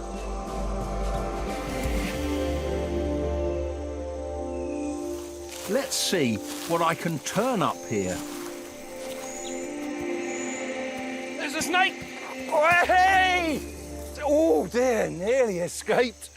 This is a species the Mayans would have seen, a beautiful black-line snake. A lovely salmon pink tummy. This is a frog toad and lizard eater. There's tiny fangs under the eye, so if they bite, they can inject some venom. It causes irritation, inflammation around the bite mark, but they're usually pretty docile, like this one. This is superb. Finding a snake in front of a Mayan pyramid. Beautiful. Let's let him go now. That is brilliant. I can't leave this magical place without climbing the pyramid with Francois. My imagination leaps back 2,000 years to when this temple was used for Maya coronations and religious ceremonies. Just imagine the dignitaries in their colourful robes. Nigel, we're on top of the Mayan world. Oh, Francois, this is awe-inspiring. What a stupendous view. For the ancient Maya, this literally was the top of the world. At 72 metres, La Danta is the tallest structure they ever built. El Mirador was abandoned around 1,200 years ago. Climate change and deforestation played a part in its downfall. With what's going on today, that's food for thought. From the Petén region, I travel to a more modern city in the south of Guatemala, Antigua. On the outskirts, there's a charismatic lizard that's a must-see for me. En route, I visit a farmer's market. There's Maya faces in the crowd. 60% of Guatemalans are descended from them.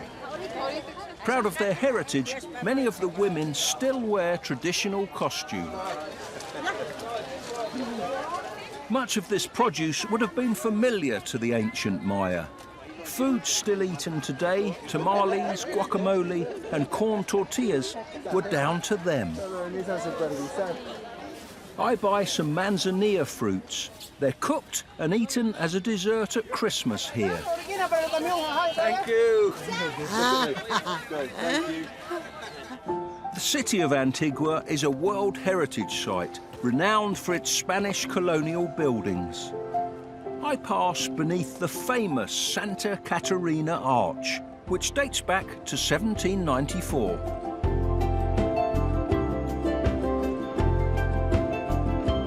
The Baroque La Merced Church was completed in 1767. It still has the original decorative facade. This beautiful city is surrounded by volcanoes and forested mountains. The highest is home to the cute lizard I've come to see. It's found in Finca El Pilar, a reserve owned by Juan Rivera's family. Juan, El Pilar is a magical place and it's so close to Antigua. Yes, we're very proud of our wildlife, so go and check the hummingbird feeders. Thank you very much. There's a special hummer here. El Pilar is the best place in the world to see a kind of hummingbird that I've never seen before. There's one on the feeder now, a rufous saberwing. It's only found in a narrow strip from southern Mexico through Guatemala to El Salvador. It sips sugar water with a Rivolis hummingbird. They both give way to an incoming violet saberwing, the largest hummer here. The lizard I'm after is high up on El Cucuruchu mountain. It shares its home with wine-throated hummingbirds. A male's gorget is the colour of a fine rosé, but only when the light hits his feathers at just the right angle. The patch of cloud forest where the lizard lives is at an altitude of over 2,000 metres. The air is cool and laden with moisture, the trees blanketed with lichens and other plants. It rains a lot here. Salamanders relish the humidity. This one is only found in the mountains of Guatemala.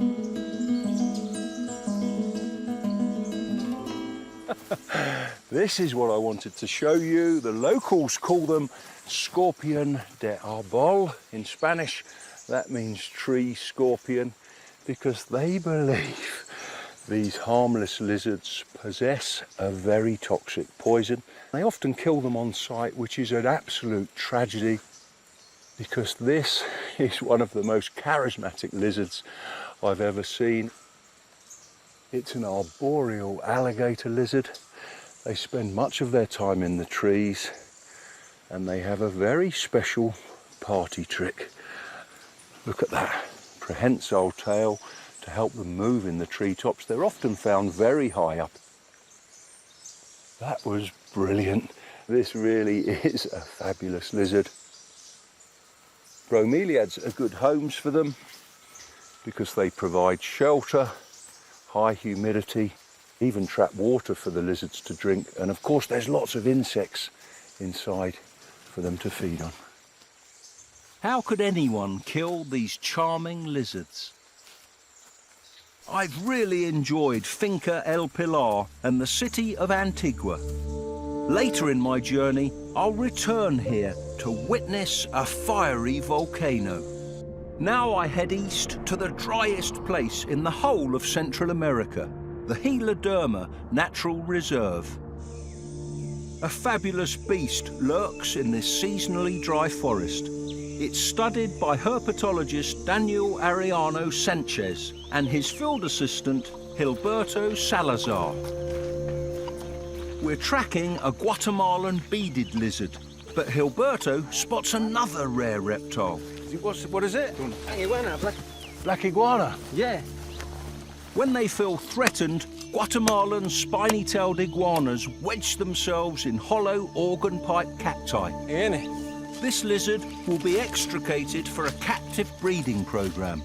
its offspring will be released back into the wild. This is a very skilled job. Gilberto is the only man in the world that can get out black iguanas like this. I can barely watch. The machete just misses. But Gilberto knows what he's doing and has never injured a lizard. Wow, hey, well done, Gilberto. Can I hold him? Beautiful. Guatemalan spiny-tailed iguanas are very precious. There's less than 1,000 left in the wild because they're hunted for their flesh. And if they disappear, the Guatemalan beaded lizard that we're hoping to see will become extinct too, because beaded lizards rely on feeding on iguana eggs during the hot, dry season. This is a lovely male, isn't it? He'll help with the breeding program. Yes, we're going to take it back to the station.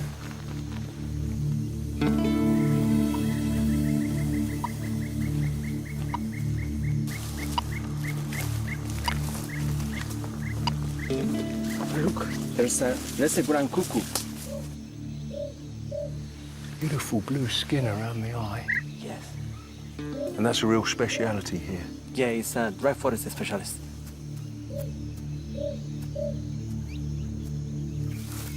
There's a snake, look. Ah, hey! Beautiful. I know what this is. This is a Mexican burrowing python. They can grow a bit larger than this to 1.5 meters. They spend most of their life underground. They feed on whiptail lizards and rodents. You can see the sharp snout for burrowing. These lovely white markings on the scales.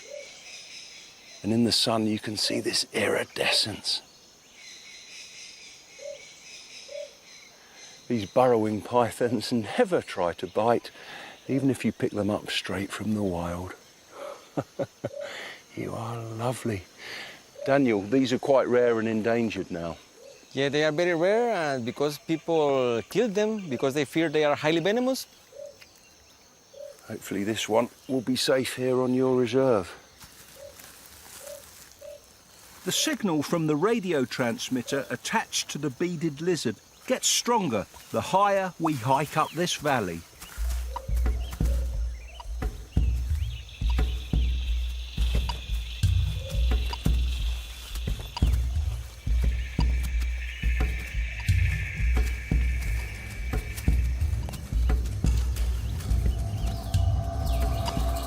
Signal's getting really strong now.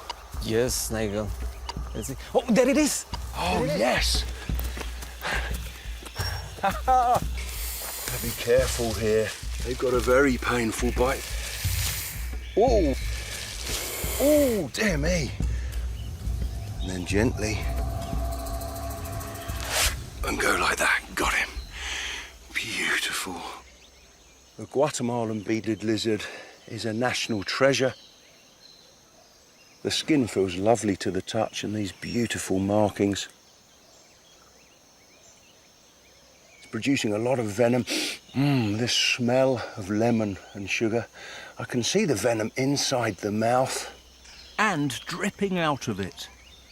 Because their seasonally dry forest home is disappearing fast, Guatemalan beaded lizards are one of the most endangered lizards in the world.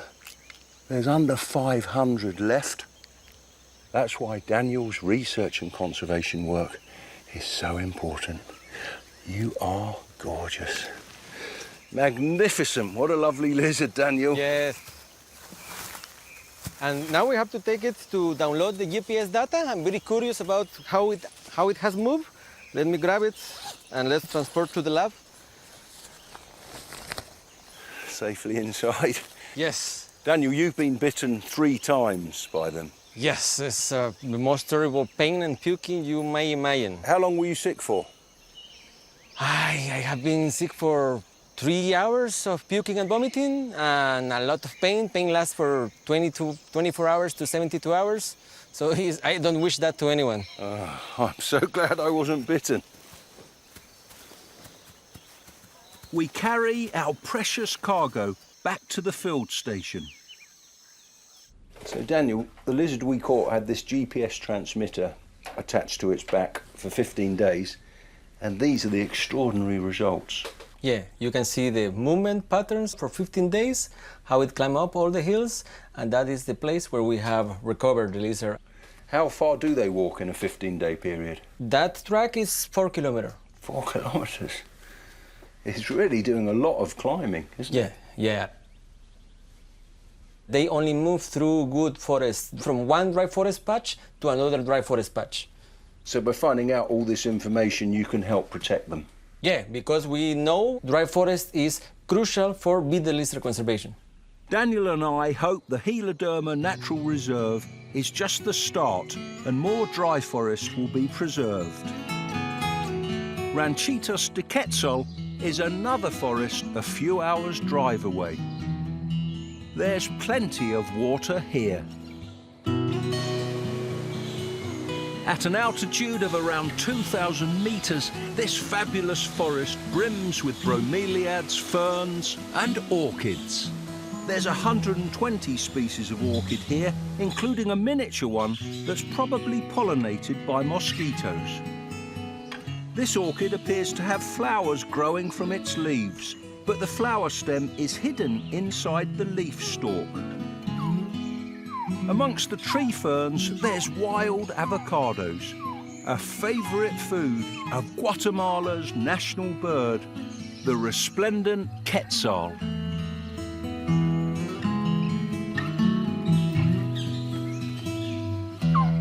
This male preens his fabulous feathers.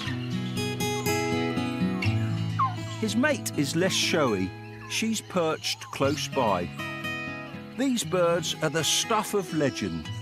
As Tekun Uman, a Maya king, lay dying, a quetzal hovered over him. Its feathers were soaked in his blood. Ever since, quetzals have had a scarlet chest. Quetzales, the Guatemalan currency, is even named after the bird. Muchas gracias.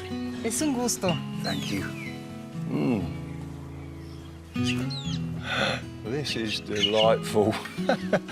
Close views of a stunning unicoloured jay. Coffee, and very soon I'll be looking for a very special snake.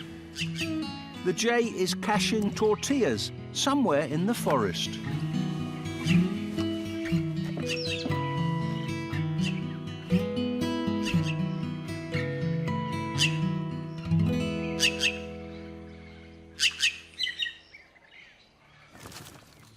I join a young Guatemalan herpetologist, Andres Navales.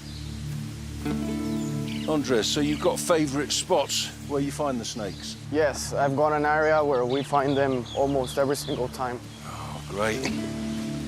It's a beautiful pit viper. Beautiful, yeah. Its habitat isn't too shabby either. Andres sees them most at the top of this picturesque waterfall.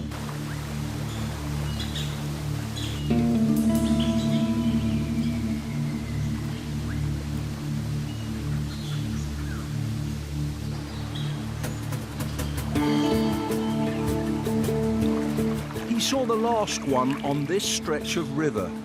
An orchid, not an X, marks the spot. Oh, Nigel, viper. Oh, yes! We go for a closer look. A first. For me, a lovely yellow-blotched palm viper. We get the hook underneath. Beautiful snake. These lovely markings down the back. They're found in the cloud forest between 1,300 and 2,000 meters. There's a small population in Mexico, but Guatemala is their stronghold. Andres has told me they rarely strike, but I'm being careful because the venom is quite toxic. A bite's not life-threatening, but you need anti-venom to stop nerve and tissue damage. These palm vipers are very good at climbing. You find them in the trees where they specialise in hunting frogs and lizards. Andres, you promised, you guaranteed. you'd show me one. Thank you so much. You're welcome, Nigel. I'm glad we found it.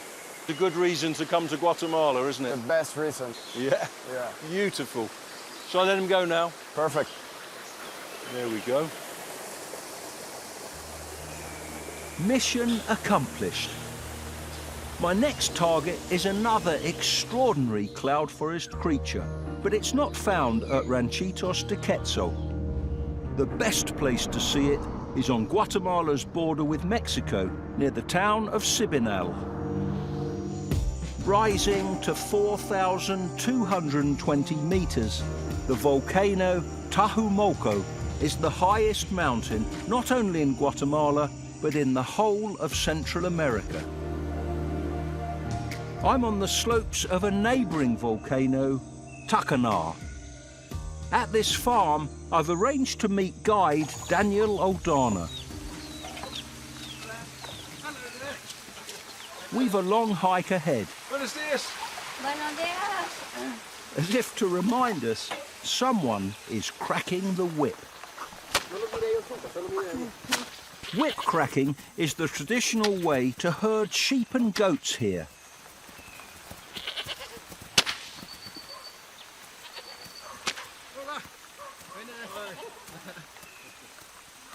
Rising above us, these steep forested slopes are home to horned guans, the truly bizarre birds I'm here to lay eyes on.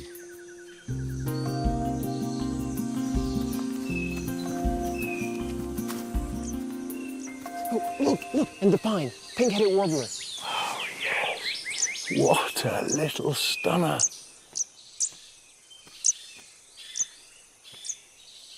A real special. Yeah, you know, they're only found in the highlands of Guatemala and a little tiny spot in Mexico. Such a pretty bird. I can't take my eyes off it.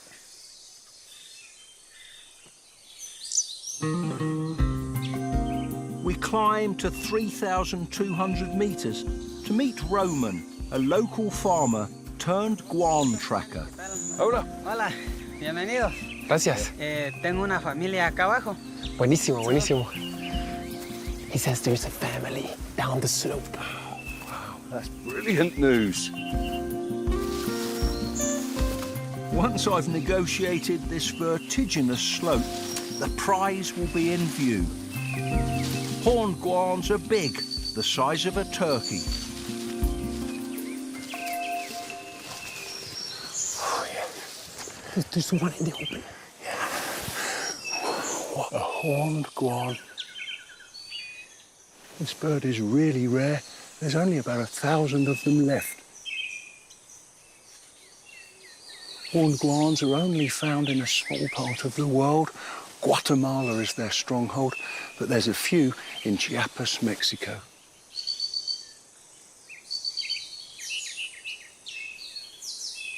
This is an adult. The youngsters don't have that extraordinary horn on their head. Nobody's quite sure why they have them.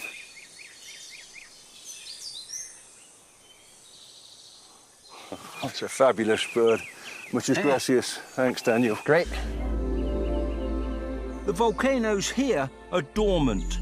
To see an active one spewing out lava, I must leave Sibinal and return to the city of Antigua in central southern Guatemala. The residents here are proud of the 3 volcanoes that overlook the city: Fuego, Agua, and Pacaya.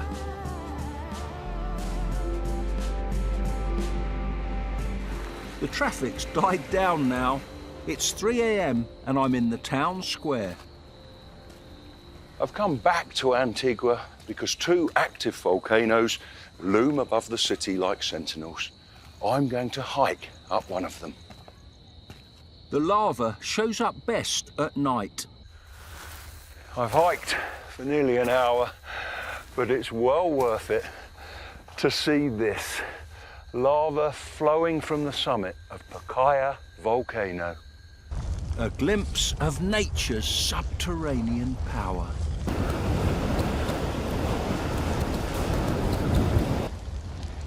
Pacaya is part of the Pacific Ring of Fire, an area of the world that's the meeting point of 3 tectonic plates. Guatemala is one of the best places in the world to see this phenomenon. Here, the tectonic plates bump together, molten rock from deep within the Earth is forced up to the surface and flows down slope, cooling quickly.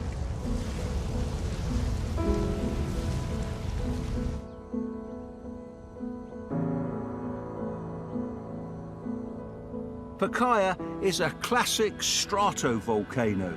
Its impressive cone, 2,552 meters high, is made of alternating layers of lava and ash. Usually it's a safe volcano to view. It has frequent eruptions, but they're not violently explosive.